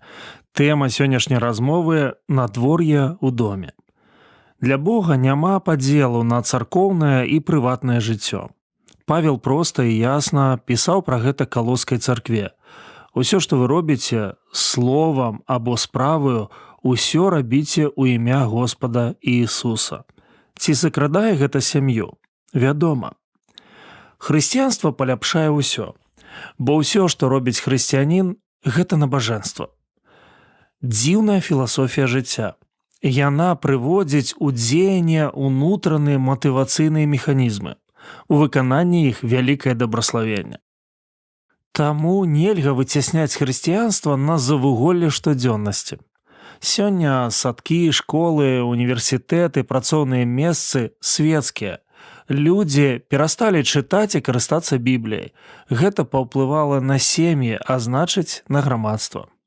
Не ўсе ведаюць, што заканадаўчыя рэформы 1905-1906 гадоў далі больш свабоды евангельскім вернікам. У 1920-е пратэстанцкія моладзевыя рухі склалі канкурэнцыю в ЛКСМ. З'явіліся бабсамол, хрыстамол, цвярозамол. Яны заклікалі да сумеснага вывучэння Бібліі, авалодання навуковымі спазнаннямі, узаемнай дапамогі і падтрымцы. Адзін гісторык-марксіст, ідэолаг у 1928 пісаў: «Юнацкімі кружкамі было ахоплена 1 700 000 чалавек. Ленінскі камсамол напружвае ўсе свае сілы, каб не аддаць ніводнага чальца класавай сям'і чужой ідэалогіі». Сёння таксама гучаць прыгожыя лозунгі, але яны не працуюць без перамены сэрца. Дык ад чаго ж залежыць надвор'е ў доме? Ці ад чаго залежыць шчаслівае жыццё сям'і? Ёсць розныя пункты гледжання. Светскі, прыняты ў грамадстве, і біблейскі, прыняты ў хрысціянстве. Давайце іх параўнаем. Уявіце сабе рэстаран з недарагой ежай. Мы мінаем яго і спакушаемся на прыгожы малюначак з фастфудам. Сёння фастфуд – гэта прапановы псіхолагаў, сацыёлагаў, ідэолагаў грамадскага жыцця. Дорага і некарысна. Нядаўна я прачытаў артыкул «Шчаслівая сям'я. Міф ці рэальнасць». Некалькі думак аўтара. Шчасце – гэта ледзь улоўнае унутранае адчуванне радасці быцця. Менавіта сям'я – гэта месца, дзе ёсць надзея атрымаць душэўнае цяпло, каханне, прыняцце, клопат, разуменне, спакой, адчуць поўнасць жыцця і здабыць шчасце. Шчаслівая сям'я – гэта калі я плюс я роўна мы. Я чытаў і думаў, напэўна, аўтар не ведае, што такое сапраўднае сямейнае шчасце. Так і шматлікія людзі вакол нас. Давайце звернем увагу на святы, якія адзначаюць у Беларусі. 15 траўня – Міжнародны дзень сям'і. 14 кастрычніка – Дзень маці. 21 кастрычніка – Дзень бацькі. 20 лістапада – Сусветны дзень дзіця. Што з усім гэтым рабіць? Толькі віншаваць адно аднаго ці шукаць шляхі для таго, каб сям'я стала месцам апоры грамадства, роста і дабраславенняў. Гэта важна, таму што сёння мы перажываем крызіс сям'і, разводы, сіроцтва, непавага да бацькоў, страта пераемнасці пакаленняў. І вось мы чытаем у Паўла: «Жонкі, падпарадкоўвайцеся мужам вашым, як прыстойна ў Господзе. Мужы, любіце жонак і не будзьце для іх прыкрымі. Дзеці, слухайцеся бацькоў ува ўсім, бо гэта падабаецца Господу. Бацькі, не зняхочвайце дзяцей вашых, каб яны не гублялі духа. Наша жыццё складаецца з важных дробязяў. Мы ўсе такія розныя і такія дзіўныя. Асаблівасці павялічваюцца ў колькасці і памерах менавіта ў сям'і. Штосьці можна падрэдагаваць, а штосьці застанецца з намі назаўжды. Насамрэч, не так важна, які ваш муж ці якая ваша жонка, значна важней, які ваш Христос. Пра гэта пісаў апостол Павел.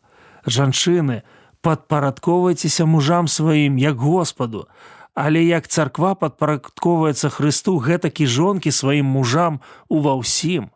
Мужы, любіце жонак сваіх, як і Христос палюбіў царкву і выдаў сябе за яе. Неаднойчы думаў пра словы Паўла да Эфесянаў. Апостол прапануе разглядаць падпарадкаванне мужу як падпарадкаванне Богу, а мужу перамаць Христу ў любові да царквы. Павел злучыў сям'ю вакол Хрыста. У тэксце да Каласянаў мы знаходзім галоўных герояў сям'і – жонку, мужа, дзяцей. Жанчына, як вядома, спадарыня жылля.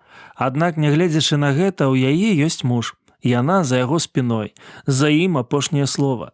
Ці лёгка жанчыне падпарадковвацца мужу?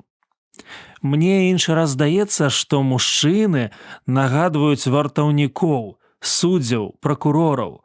У мужчын у антычным свеце была неабмежаваная ўлада. Ён як Зеўс на воблаку. У вачах маланкі, у руках гром. Я быў аднойчы ў ад'ездзе, прыехаў і пачуў ад дачкі, як нам было добра, а бутак ставілі дзе жадалі. Нядаўна жонка сказала: «Сергей, ты як арол на скале, за ўсім сочыш, усё трымаеш пад кантролем». Нашы дзеці, сыны, дочкі, яны залежныя. Добра ці дрэнна ім у гэтай залежнасці. Ім хочацца самастойнасці, каб ніхто не абмяжоўваў жаданне. Яны належаць да іншага пакалення і маюць сучасны тып мыслення. Аднак мову любові разумеюць усе. Яна, як пісаў апостол Павел, сукупнасць дасканаласці, ці ў іншым перакладзе напісана «вузел дасканаласці». Словы Паўла пра перспектыву. Сучасныя пераклады падкрэсліваюць адценні пяшчоты, клопату. Усё дзеля росту тых, хто побач з намі. Сапраўдныя сямейныя адносіны адрознівае узаемная цеплыня і пяшчота. Мне распавядалі пра маладую сям'ю, якая апынулася на мяжы разводу. Служыцелі шукалі сапраўдную прычыну праблем у адносінах паміж мужам і жонкай. Аналізавалі словы. Не знайшлі анічога істотнага, але жонка катэгарычна не жадала жыць з мужам. Аднак шматлікія сведкі прыгадвалі яго: грубіянства, непавагу, рэзкія словы. Зараз сям'я ў разводзе. Таксама і вы, мужы, жывіце з разуменнем з жонкамі, аддаючы ім, як на слабейшай пасудзіне, пашану, бо і яны суспадчыніцы ласкі жыцця, каб не было перашкоды ў малітвах. Я жыў і вучыўся ў Санкт-Петербургу, калі горад святкаваў сваё 300-годдзе. Быў арганізаваны міжканфесійны камітэт, шмат розных мерапрыемстваў, у тым ліку і евангелізацыйных. Адзін з праектаў – сустрэча прэзідэнтаў амерыканскіх семінарый. Сакратар камітэта, рыхтуючыся да прыёму гасцей, часта паўтараў: «Няхай вашы жонкі усміхаюцца. Няма усмешкі – першая прыкмета сямейных праблемаў». Так, усмешка – люстэрка ўнутранага чалавека, а яго стан залежыць ад надвор'я ў доме. Гэта датычыцца і пытанняў, злучаных з выхаваннем дзяцей. Празмерныя прыдзіркі бацькоў, здольныя выклікаць раздражнення. Павел папярэджвае: не залівайце вогнішча, інакш вашы дзеці будуць баяцца прымаць рашэнне. Заклік Паўла: не зняхочвайце дзяцей да бацькоў. Слухацца бывае няпроста. Паважаць бывае няпроста. Прамаўчаць і адысці ў бок бывае няпроста. Адна мая знаёмая часта паўтарала: складана, але можна. Галоўнае, навошта? У перакладзе слоў Паўла ёсць адценне. Жонкі, вы павінныя Богу паслухмянства мужу. Дзеці, вы павінныя Богу паслухмянства бацькам. Сям'я – аснова грамадства, культура грамадства, сродак евангелізацыі. Сатана, руйнуючы сям'ю, руйнуе не толькі царкву, але і краіну. Між тым, надвор'е ў доме пачынаецца з надвор'я ў маім і вашым сэрцы. Давайте будзем шукаць соніка ў сярэдзіне сябе.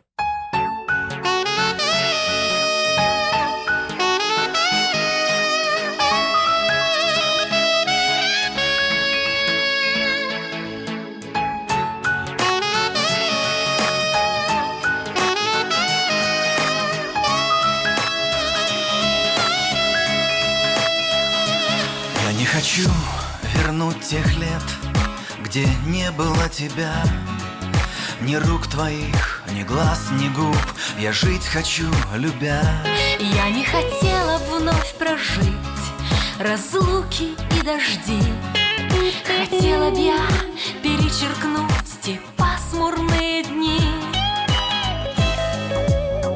Господь нам подарил любовь, откроем счастью дверь. Ты мудрости не прикословь, мы сможем все теперь. Господь нам подарил любовь, откроем счастью дверь. Ты мудрости не прикословь, мы сможем все. Поверь,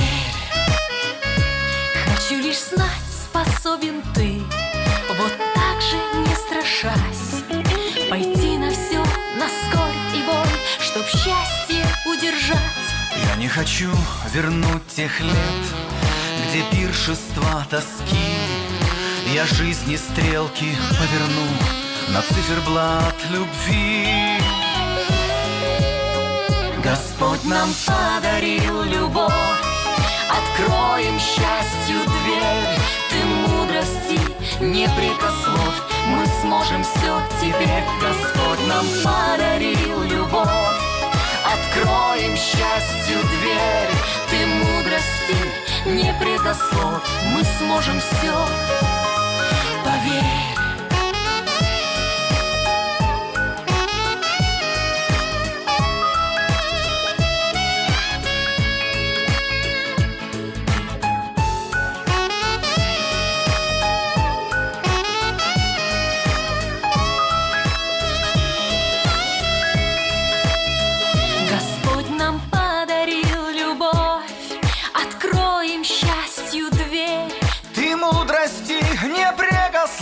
Мы сможем все теперь. Господь нам подарил любовь, откроем счастью дверь.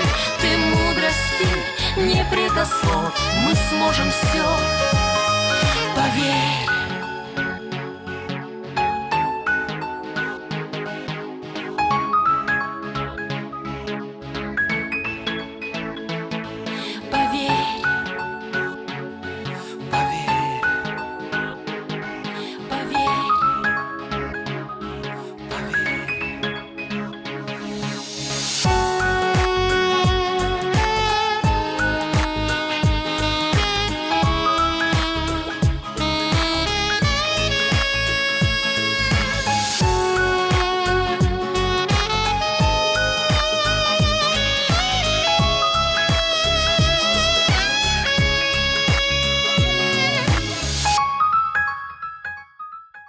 На гэтым наша сённяшняя перадача завершана. З вами быў Сергей Брышцель. Як і заўсёды, чакаем вашых пісем і водгукаў аб нашых перадачах. Пішыце, калі ласка, на адрас: праграма «Голас друга», паштовая скрынка 45, індекс 224020, горад Брэст 20, Беларусь. Да новых сустрэч на хвалях Трансусветнага радыё. Усяго добрага, беражы вас Бог. Thank you.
Вы слушаете Трансмировое радио.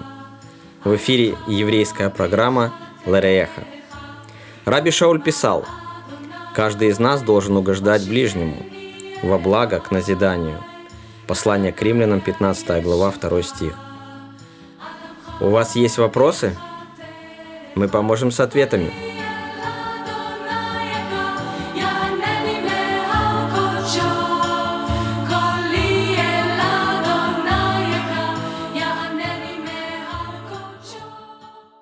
Шалом, дорогие радиослушатели. Мир вам. Шалом, друзья. Сегодня мы поговорим о Рождестве. И поговорим мы сегодня о временах и сроках. Хотелось бы порассуждать о расхожих мнениях о времени рождения Иисуса и дать свой еврейский взгляд на эти события.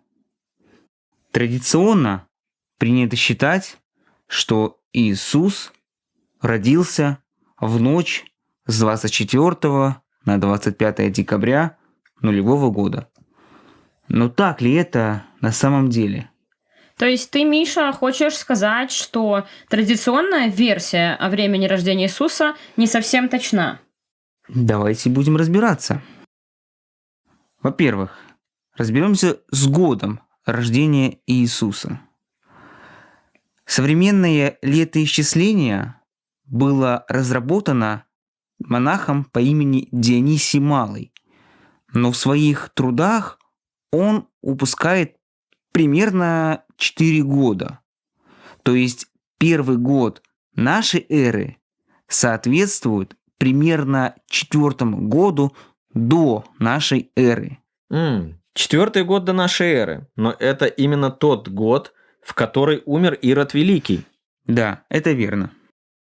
Перепись населения, которую мы видим на страницах Евангелия, по разным историческим справкам, которые основаны на направлениях Квириния и Квинтилия, двух прокураторов Иудеи и Сирии, эти переписи приходились примерно на 6-4 год до нашей эры.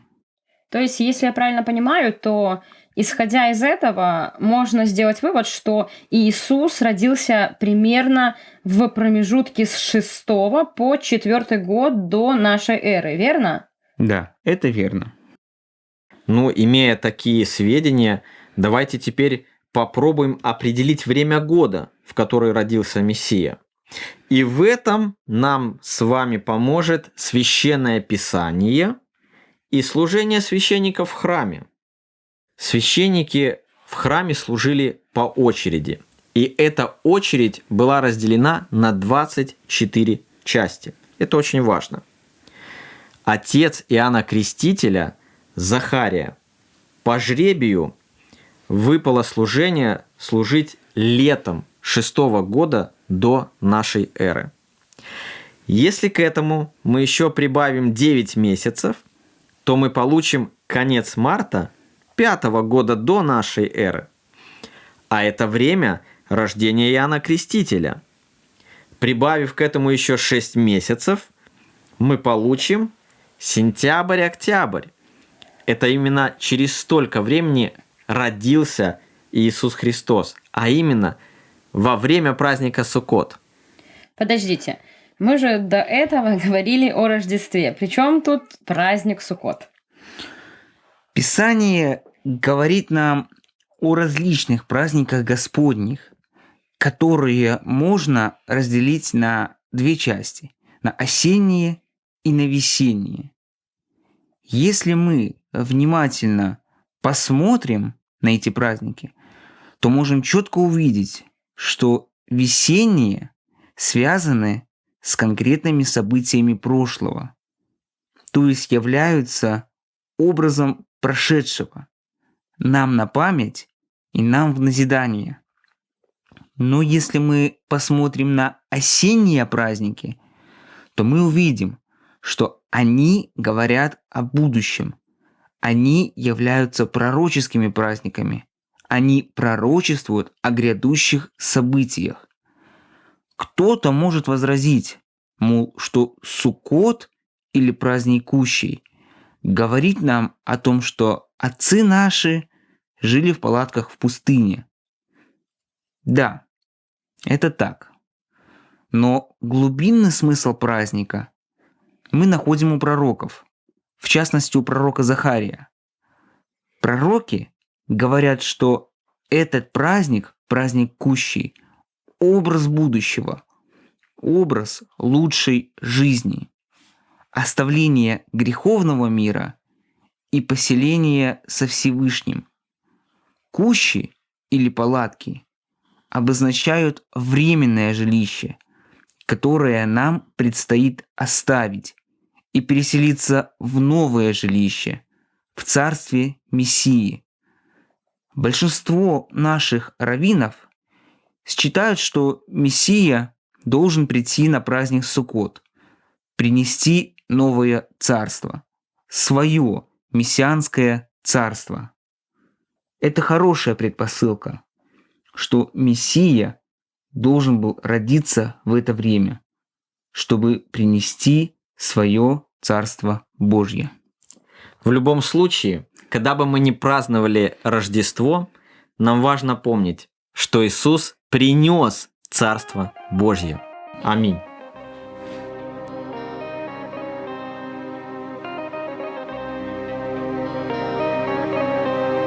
כשמרים הרתה לרוח הקודש, היא הייתה מאורסת ליוסף. יוסף היה אדם טוב שאהב את אלוהים. הוא ידע שכאשר אנשים ישמעו שמרים בהיריון, למרות שעדיין לא נישאה לו, יאמרו עליה דברים מאוד לא יפים.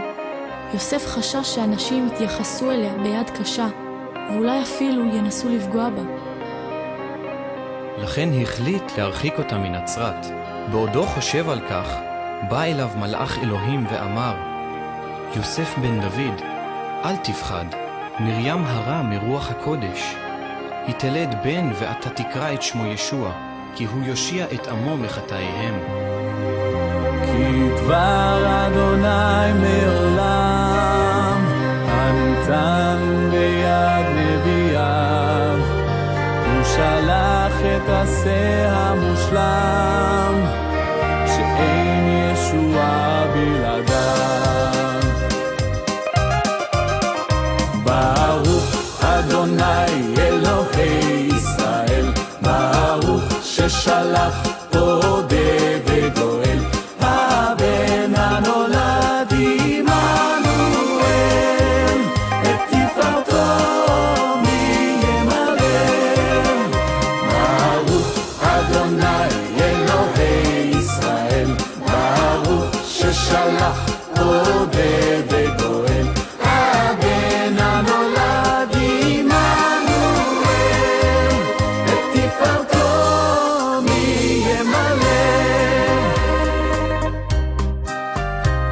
החסד נתן לחוטאים, רחמיו נתן לבחיריו, גדול מעשה אלוהים, שרים הלל מלאכיו.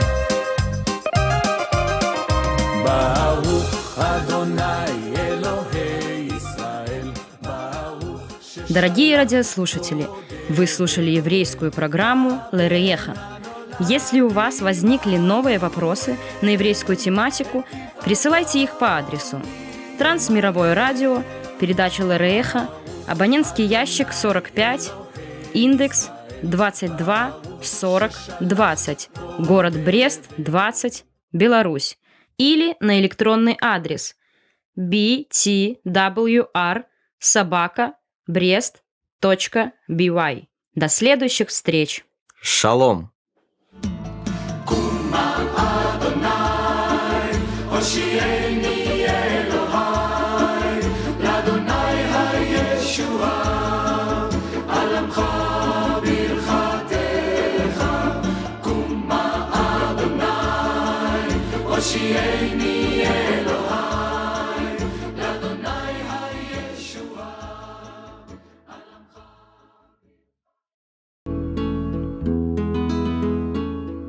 Ви слухаєте Трансусветное радіо. У ефірі програма «Уроки гісторії». Запрашаем у падарожжа падзей, асоб і фактаў. Вучыцеся разам з намі.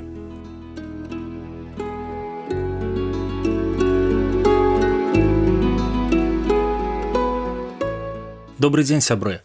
Перад мікрафонам Сяржук Брышцель і кандыдат гістарычных навук Андрусь Уночак. Сёння мы пагаворым пра батлейку. Прывітанне, Андрусь. Прывітанне, Сяржук. Прывітанне, шановныя слухачы. Раскажыце пра вытокі беларускай батлейкі. Батлейка – гэта беларуская з'ява, сама назва толькі ў Беларусі сустракаецца, таму што, напрыклад, у Польшчы вось гэты лялечны тэатр, які выкарыстоўвае біблійныя сюжэты, называюць шопка, ва ўкраіне вертэп і толькі ў Беларусі батлейка. Навукоўцы мяркуюць, што ён з'явіўся ў 16 стагоддзі і развіваўся на аснове таго, што паказваў у першую чаргу дзецям, падлеткам гісторыю нараджэння Ісуса Хрыста. Найбольш папулярны спектакль лялечны гэта быў спектакль «Цар Ірад», які адлюстроўваў усю гісторыю нараджэння, драматызм нараджэння і чаму называўся «Цар Ірад», таму што ў фінале ось было пакаранне галоўнага праціўніка нараджэння Господа і збаўцы Ісуса Хрыста. 16 стагоддзя, яно таксама стагоддзе рэфармацыі, калі цікавасць да біблійных сюжэтаў яно рэзка ўзрастае ў грамадстве. І вось батлейкі, яны пачынаюць з'яўляцца ў многіх гарадах, мястэчках, іх вырабляюць розных памераў, рознымі спосабамі, але нязменны атрыбут вось святараства гэта батлейка. Ну і ў далейшых стагоддзях таксама яна развіваецца. Распавядзіце, калі ласка, пра тэатральныя асаблівасці такога мастацтва. Было дзве тэатральныя пастановы. Першая тэатральная пастанова яна лічылася высокай, а другая нізкай. Высокая гэта на біблійныя сюжэты, а нізкая гэта на сюжэты такія, скажем, пабытовыя, вясковыя. Вось біблійныя сюжэты, яны выкарыстоўваліся ў такой прасторы, збудаванай майстрам на 2 паверхі. Знізу дзейнічаюць людзі, а зверху анёлы. Лялькі таксама агучваліся рознымі галасамі, і гэтыя галасы яны прываблівалі людзей сваёй інтанацыяй, гучнасцю, а таксама выглядам. І, канешне, тэатральныя асаблівасці яны былі ў тым, што гэта быў перасоўны тэатр. Яго маглі паказваць у розных мясцовасцях. Майстры і лялькі. Лялечнае майстэрства ў Беларусі, асабліва ў 16 стагоддзі, было дастаткова добра развіта. Рамеснікі, асабліва ў перыяд такіх святочных дзён, добра на гэтым зараблялі. Ну, маецца на ўвазе не саміх святочных дзён, а калі рыхтаваліся да свята. Асноўнае гэта было дрэва, матэрыял, з якога вырабляліся лялькі. Таксама вырабляліся з тканіны, былі саламяныя нават вырабы, яны вельмі прыгожа расфарбоўваліся. Мастакі яны рабілі такія даволі сур'ёзныя мастацкія творы. Ну і сама батлейка, сам корпус батлейкі, для таго, каб яго зрабіць, патрэбна былі такія добрыя здольнасці, таму што лялькі яны былі сучаснай мовай, кажучы, вось манекены, якія там вось рухаліся па прасторы, патрэбна было механізмы рабіць, каб яны маглі адкрываць рот, махаць рукамі, вось гэтыя ўсе прыстасаванні. І вось у Беларусі, асабліва ў вялікіх гарадах, фактычна ўсюды існавалі батлеечныя такія майстэрні. Росквіт і ўплыў на беларускую культуру. Трэба сказаць пра эпоху контррэфармацыі. Калі з'явілася евангельская вера, то пачалася даволі, як я ўжо казаў, вялікая цікавасць да біблійных сюжэтаў. І гэта развівалася па ўсёй Беларусі, але прыйшла контррэфармацыя, і вось батлейкай заняліся езуіты, ордэн езуітаў. Ён казаў, што мы павінны гэта вучням паказваць у кожнай сваёй школе. І от яны зрабілі школьную батлейку. І вось гэты школьны тэатр, ён вельмі моцна ўплываў на ўспрыманне, на уяўленне вучняў пра біблійныя сюжэты. Вось гэта быў самы канец 16 і пачатак 17 стагоддзя. У 18 стагоддзі ўжо надыходзіць пэўны такі заняпад батлеечных тэатраў, і у пачатку 19 стагоддзя пачынаецца яе адраджэнне наноў у другой палове 19, пачатку 20 стагоддзя, калі зноў з'яўляецца цікавасць ужо на іншым узроўні, на ўзроўні такога беларускага народнага нацыянальнага мастацтва, і вось батлейка ўваходзіць як ужо нацыянальны тэатр.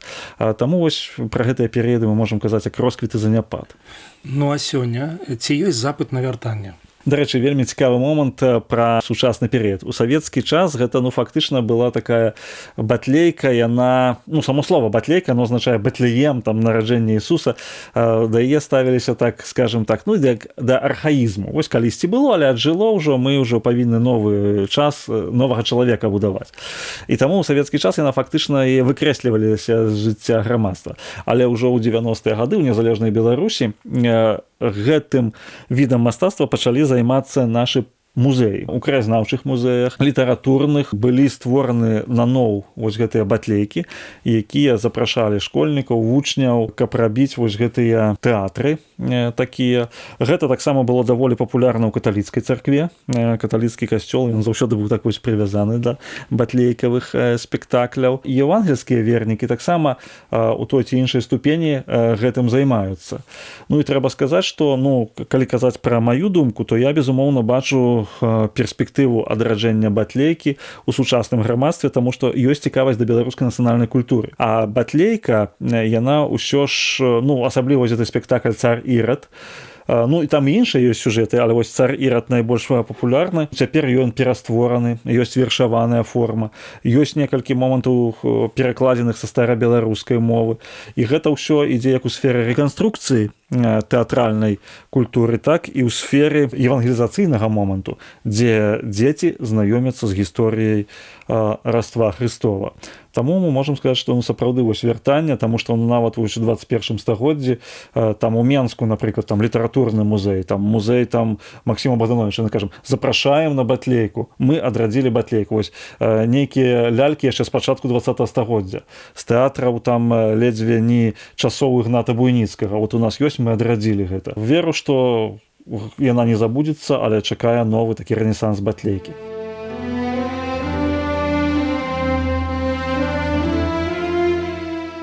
Батлейка мела свой найбольшы росквіт у 19 стагоддзі.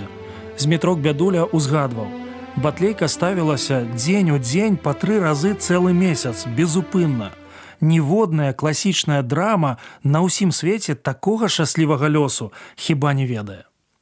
З даўняга веку, дзеці, батлейка вандруе па свеце, па народах, па краінах, па дарогах, па сцяжынах, дзеля радасці і смеху, на навуку, на пацеху. Каб добро было, каб зло сышло.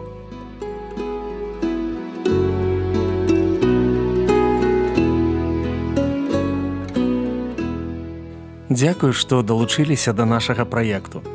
Калі ў вас ёсць пытанні, пішыце, калі ласка, на адрас Трансусветнае радыё, урокі гісторыі. Паштовая скрынка 45, індекс 22 40 20, горад Брэст 20, Беларусь. Пакідаю для сувязі электронную пошту rmtwr.by@gmail.com. Шукайце нас на сайце twr.fm. До новых сустрэч!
Трансмировое радио.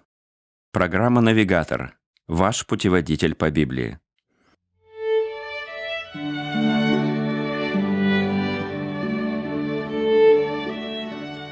Библия – это целый мир, в котором сложно разобраться в одиночку.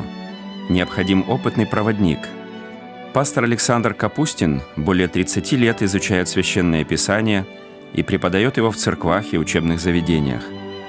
Отправимся вместе с ним навстречу новым открытиям, важным истинам, полезным урокам.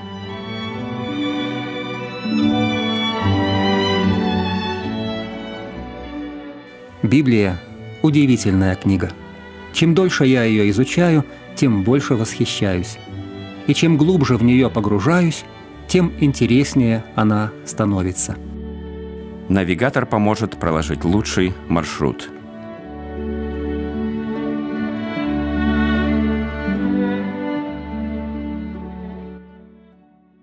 Естественный отбор и борьба за существование – жестокая реальность животного мира. Подобным образом, жизнь современного человека без Бога превращается в ту же борьбу за выживание.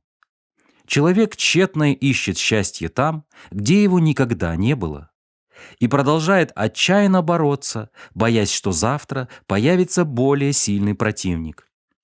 В этих условиях христианское учение выглядит неубедительно, нежизнеспособно. Подставить вторую щеку? Прощать врагов? Подчиняться нечестивой власти? В глазах мира христианин – жалкий неудачник без амбиций и будущего.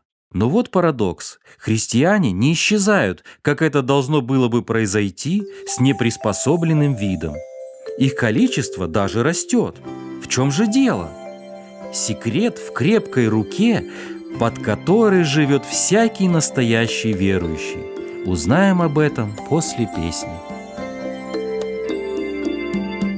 В тот день, когда придет зима и упадет на землю снег, согреет мысль меня одна, что длится той зиме не век, умчатся хладные ветра, растопит солнце белый лед, и будет вся земля светла. Весна тепло мне принесет, и сразу легче станет мне. С плеч упадет тяжелый груз,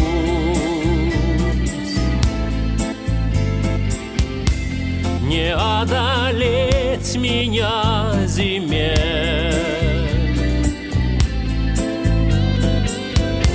Всегда со мною Иисус,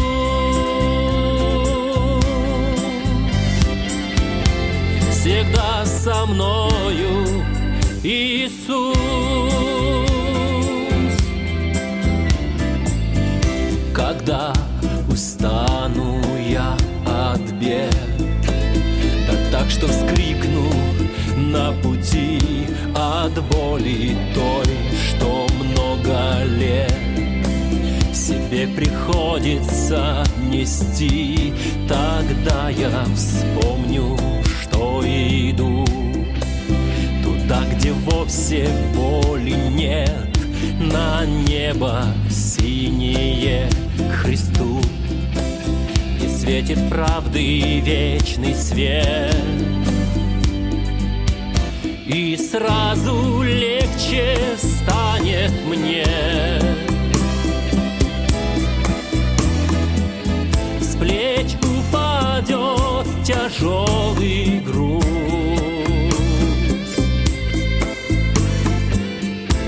не одолеть меня зиме.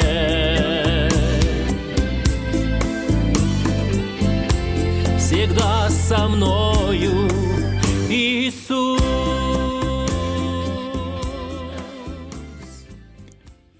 Сегодня у нас в центре внимания первое послание Петра, 5 глава, с 5 по 7 стихи. «Также и младшие повинуйтесь пастырям, все же, подчиняясь друг другу, облекитесь смиренно мудрием, потому что Бог гордым противится, а смиренным дает благодать. Итак, смиритесь под крепкую руку Божию, да вознесет вас в свое время. Все заботы ваши возложите на Него, ибо Он печется о вас». Одного из лучших дирижеров XX века звали Леонард Бернстайн. Он руководил Нью-Йоркским филармоническим оркестром, дирижировал концертами ведущих оркестров мира, написал несколько симфоний и музыку к таким бродвейским хитам, как «Вестсайдская история» и «Кандид». В его некрологе в газете «Нью-Йорк Таймс» от 15 октября 1990 года он был назван одним из самых талантливых и успешных музыкантов в истории Америки. Однажды Бернстайна спросили, на каком инструменте труднее всего играть. Он ответил: на второй скрипке. Я могу найти сколько угодно первых скрипачей, но найти кого-то, кто может с полной отдачей играть на второй скрипке, вот настоящая проблема. Конечно же, трудность составляли не партии второй скрипки, а именно положение второго места. Не только в оркестре, но и в жизни трудно найти человека, который с удовольствием будет играть вторые роли, занимать второстепенные позиции. Но именно к этому призывает нас Писание. И именно об этом мы сегодня поговорим – о послушании и смирении. Даже при беглом чтении можно увидеть, что в первом послании Петра много призывов к послушанию. Такие призывы занимают значительную часть этого не очень большого текста. В первой главе Павел призывает читателей к послушанию Богу и Его истине. Во второй призывает граждан повиноваться всякому человеческому начальству, а рабов – господам, не только добрым и кротким, но и суровым. В третьей главе он призывает жен повиноваться мужьям. Возможно, это самый известный текст в нашем послании. А сегодня мы видели, как Петр призывает членов церкви повиноваться пастырям.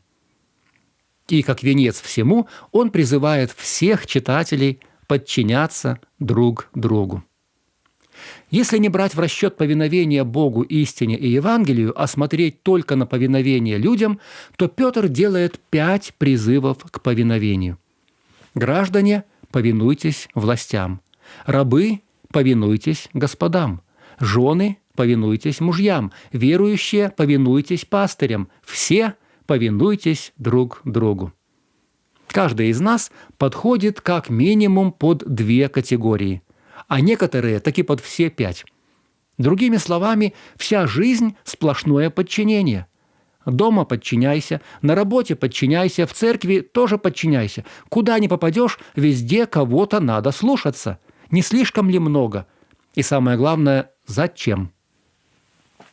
Христианство не раз называли религией рабов. Наиболее известны в этом плане 2 Фридриха. Во-первых, Фридрих Энгельс. В статье «К истории первоначального христианства» он описывает христианство как религию рабов в прямом, буквальном смысле этого слова. Якобы христианство возникло и распространилось в среде низов общества, прежде всего рабов, и, соответственно, отражало настроение, чаяния этой среды. А второго Фридриха звали Фридрих Ницше. Он изображал типичного христианина как запуганного раба и противопоставлял его новому, свободному сверхчеловеку, которого сам же придумал. Читая Петра, а также многие другие тексты Нового Завета, да и Библии в целом, поневоле приходят мысли, что действительно, согласно христианскому учению, нам нужно для всех стать рабами. К этому призывал не только Петр, но и Павел, и сам Христос. Все мы помним его слова: «Кто хочет быть большим между вами, да будет вам слугою, и кто хочет быть первым между вами, да будет всем рабом». Так зачем же это нужно? Зачем подчиняться? Тем более, что не очень хочется. Какой в этом смысл? На протяжении всего послания Петр дает несколько ответов. Напомню некоторые из них. Прежде всего, послушание – это наше свидетельство неверующим людям. Это 5-е Евангелие, которое они видят и которое производит на них впечатление. Если они не покоряются Слову, то могут быть без слова приобретаемы через нашу тихую, покорную жизнь. Кроме того, послушание – лучшая защита от врагов. У христиан много недоброжелателей, которые только и ждут, что мы их спровоцируем. Но если наша жизнь будет тихой и покорной, то им просто не к чему будет придраться. Ну и кроме того, даже у злых людей есть совесть. Если мы будем спокойными и безобидными, то им, возможно, станет стыдно. А в сегодняшнем тексте Петр дает еще один ответ на вопрос, зачем быть послушными. Есть более важная причина для взаимного подчинения. Если мы будем подчиняться друг другу, то в нас станет развиваться смирение. Повинуясь один другому, мы облечемся в смиренно-мудрие. Взаимное подчинение – это тренировка или упражнение в смирении. Этой зимой я 2 месяца проболел. Возникли проблемы со спиной, пришлось отказаться от занятий спортом. Я перестал ходить в бассейн, гантели положил на хранение и довольно много времени стал проводить в постели. Какие результаты? Во-первых, набрал вес. А во-вторых, когда спина понемногу прошла, я попытался сделать свою привычную тренировку, но обнаружил, что мне это реально тяжело. Раньше для меня нагрузка была умеренной, а теперь оказалась намного выше среднего. Так и со смирением, друзья. Это добродетель, которая требует регулярных тренировок. Если мы не упражняемся в смирении, то, словно жиром, начнем заплывать гордостью. Смирение требует регулярных нагрузок. Оно должно проявляться во всех областях жизни. Нам полезно всегда искать возможность смириться. И чаще всего эта возможность проявляется, когда возникают разные мнения. Уступайте друг другу. Вот самое простое и очень эффективное упражнение для развития смирения. Наша цель не подчинение само по себе. Наша цель – смирение. Здесь нам нужно рассмотреть 2 интересных слова. Первое слово – смиренно-мудрее. Мы уже с ним встречались. Буквально оно означает «смиренно-мыслие», «тапейна-фрасюне». То есть смиренно-мудрее – это тоже смирение, но внутреннее – это смиренный образ мыслей. А второе важное слово – «облекитесь». Петр призывает «облекитесь в смиренно-мудрее». В оригинале это слово «энкамбомой». Во всем Новом Завете оно встречается только здесь. Очень интересное слово. Оно происходит от энкамбома. Это особый фартук, который носили рабы. То есть буквально это следовало бы перевести как «обвяжитесь» или «припояжьтесь» смиренно-мудрієм, как фартуком, как рабочей одеждой. Не просто смирение подразумевается, а смирение, готовое служить, готовое подчиняться. Возможно, Петр вспомнил случай, когда Христос, припоясавшись полотенцем, умывал ноги ученикам и учил их, что без смирения невозможно служение и что в служении смирение проявляется постоянно. В небольшом городке на западе штата Оклахома жила молодая мать-одиночка, с трудом сводившая концы с концами. Она работала в местном магазине и зарабатывала мало. После работы занималась своим маленьким сынишкой и помогала пожилой родственнице, бегая по ее делам и покупая ей продукты. Приближался День Благодарения, один из главных праздников, и молодая женщина захотела как-то послужить людям. Она обзвонила местные благотворительные организации и, наконец, нашла дело по своим способностям. В соседнем доме престарелых потребовался парикмахер. После долгих споров с начальником, который не хотел давать ей отгул, она таки победила. И утром, в День Благодарения, отправилась в дом престарелых. В коридоре перед комнатой, где она делала прически, выстроились пациенты. Некоторые из них были в инвалидных колясках, некоторые лежали в передвижных кроватях, и некоторые даже и не проснулись. Большинство из них разговаривали мало, если вообще могли разговаривать. А она аккуратно, ласково и бережно заботилась об их волосах, делала прически, чтобы в этот особый день они выглядели красиво. К некоторым должны были приехать родственники, а другие были одиноки, никого не ждали. Но в тот день она скрасила жизнь и их, многих людей, отдавая им свое время и талант.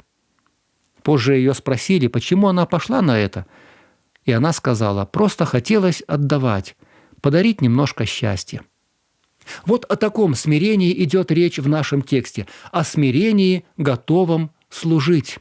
Припаяшьтесь, облекитесь смиренным образом мыслей, как рабочим фартуком, и служите друг другу, призывает Петр. Но чем же так ценно смирение? Апостол говорит, что смиренные получат от Господа две прекрасные награды. Во-первых, смиренным Бог дает благодать, а во-вторых, в свое время Он их вознесет. Посмотрим по порядку. Первое. Бог гордым противится, а смиренным дает благодать, пишет Петр. И здесь мы видим противопоставление. Противиться буквально значит выступает против, даже вступает в борьбу. Это слово используется, например, в книге «Деяний», где сказано, что иудеи противились Павлу. Можно сказать, Бог противодействует гордым, действует им наперекор. Если они строят планы, то Он эти планы разрушает. Если они что-то предпринимают, Он мешает им в их деле. Но с другой стороны, со смиренными Господь поступает противоположно. Он дает им благодать. Кто-нибудь может спросить, так ведь благодать – это же незаслуженный дар, а текст, похоже, утверждает, что Бог дает благодать в награду за смирение. Нет ли здесь противоречия? Конечно, нет. Просто благодать – это широкое понятие. В данном случае благодать означает благоволение, доброе отношение, расположенность. Небольшой пример. Мы все учились в школе, поэтому всем известно такое явление, как любимчики у учителей. Понятно, что наставник должен относиться ко всем одинаково, но на практике получается иначе. Можно и понять учителя. Если в классе есть вредные, наглые, ленивые ученики, и также есть старательные, послушные, дисциплинированные, то, разумеется, отношение к одним и другим будет разное. Помню, у нас в классе была отличница Таня, которая однажды не выучила заданное на дом стихотворение Лермонтова. Уж не знаю почему, это был, наверное, единственный раз, когда она оказалась не готовой. И ее вызвали. Перед выходом к доске Таня успела глянуть в текст и запомнить первые 3-4 строчки, а дальше все. Учительница ей подсказывала, она мялась, терялась. Было очень непривычно видеть Таню в таком состоянии. В общем, рассказала на 2. Но догадайтесь, что она получила? 4. Явно незаслуженно, но ей дали благодать. Можно сказать, у Бога тоже есть любимчики, но не в отрицательном, не в греховном, а в положительном, в святом смысле. Он благоволит к смиренным.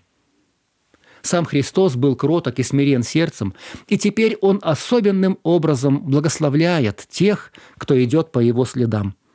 Благодать – это особое благоволение, то, что противоположно противлению. Тем Он мешает, а этим помогает. Тем препятствует, а этим способствует. Тем посылает бедствия, а этим благословение. Вот как этот текст переводится в других версиях. Русский библейский центр. «Бог надменных не терпит, а смиренных обласкивает». Или современный перевод РБО. «Бог противится гордецам, а кротким дарует милость». Но это первое благословение для смиренных, есть еще и второе. «Смиритесь, — говорит Петр, — под крепкую руку Божию, да вознесет вас в свое время». Вспоминается поучение Христа: когда ты будешь позван кем на брак, не садись на первое место, чтобы не случился кто из званных почетнее тебя, и звавший тебя и его, подойдя, не сказал бы тебе: уступи его место, и тогда со стыдом должен будешь занять последнее место. Но когда зван будешь, придя, садись на последнее место, чтобы звавший тебя, подойдя, сказал: друг, пересядь выше, тогда будет тебе честь перед сидящими с тобой.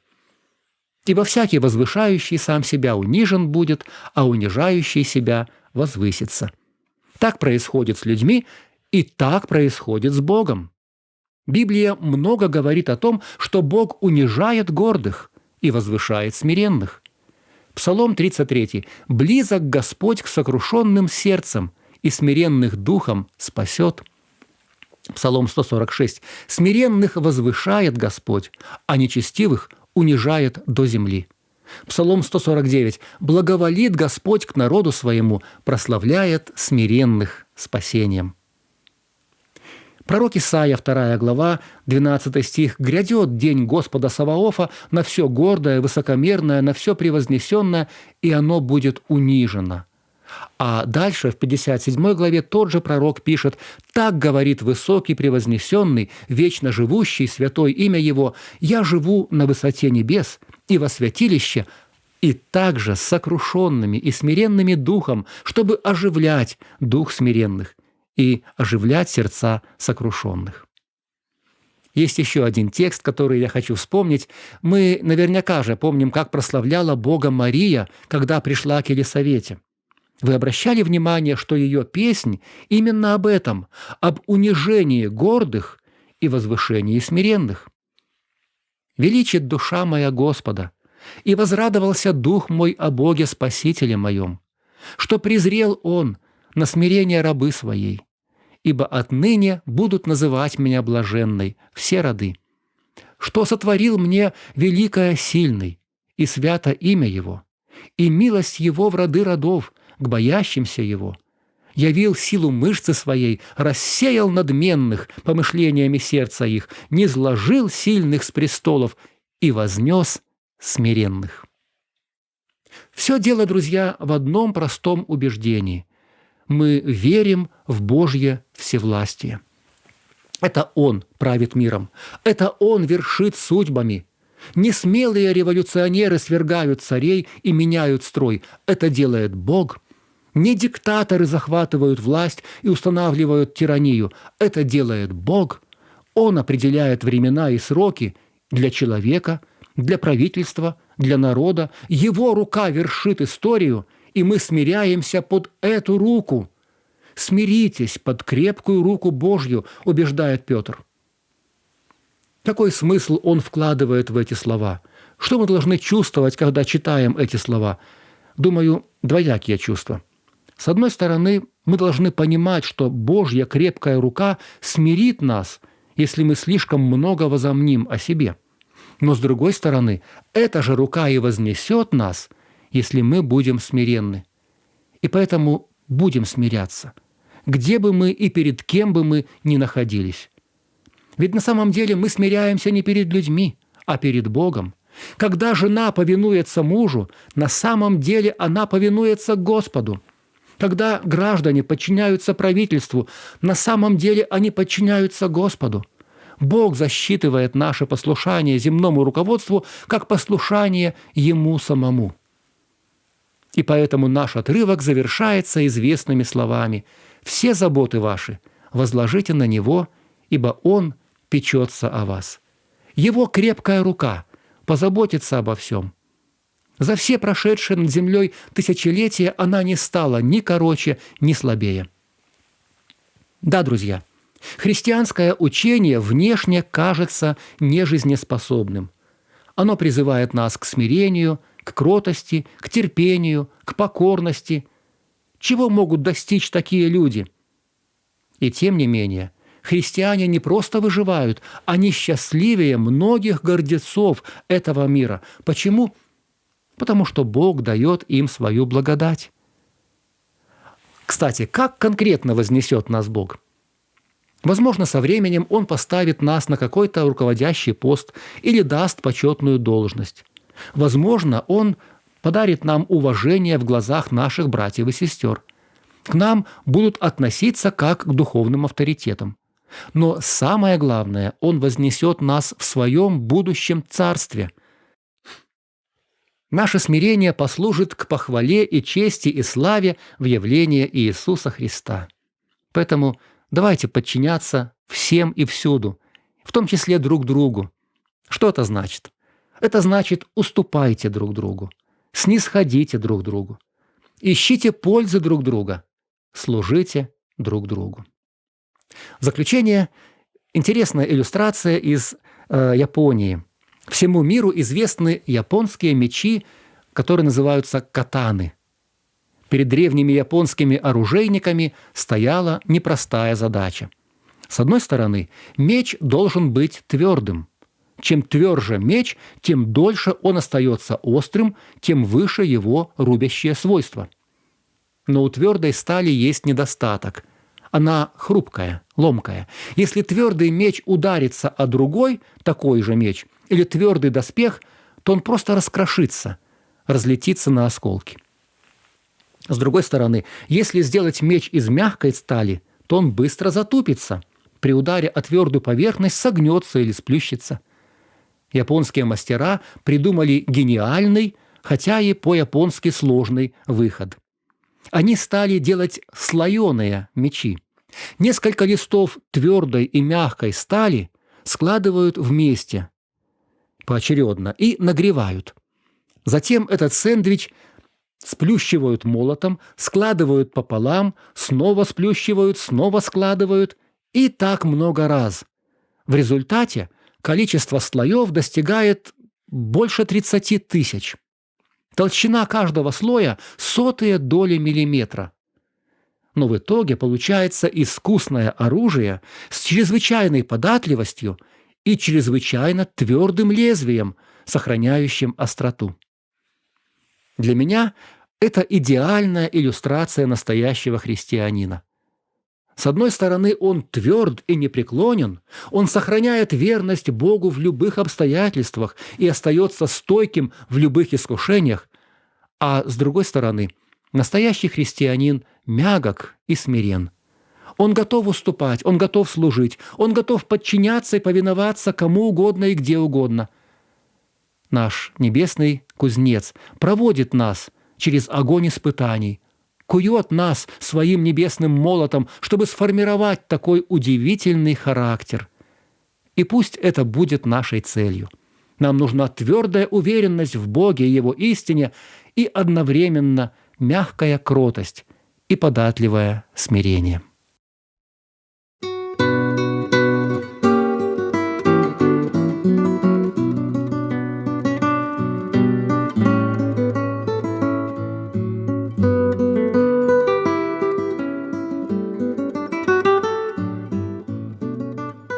Господь пастырь мой, я ни в чем не буду нуждаться. Он покоит меня на злачных пажитях и водит меня к водам тихим. Если я пойду и долиною смертной тени, не убоюсь зла, потому что Ты со мной», – писал Давид. Пусть нас называют неприспособленными, пусть считают нежизнеспособными. Смиримся под крепкую руку Божью и вознесем Ему славу.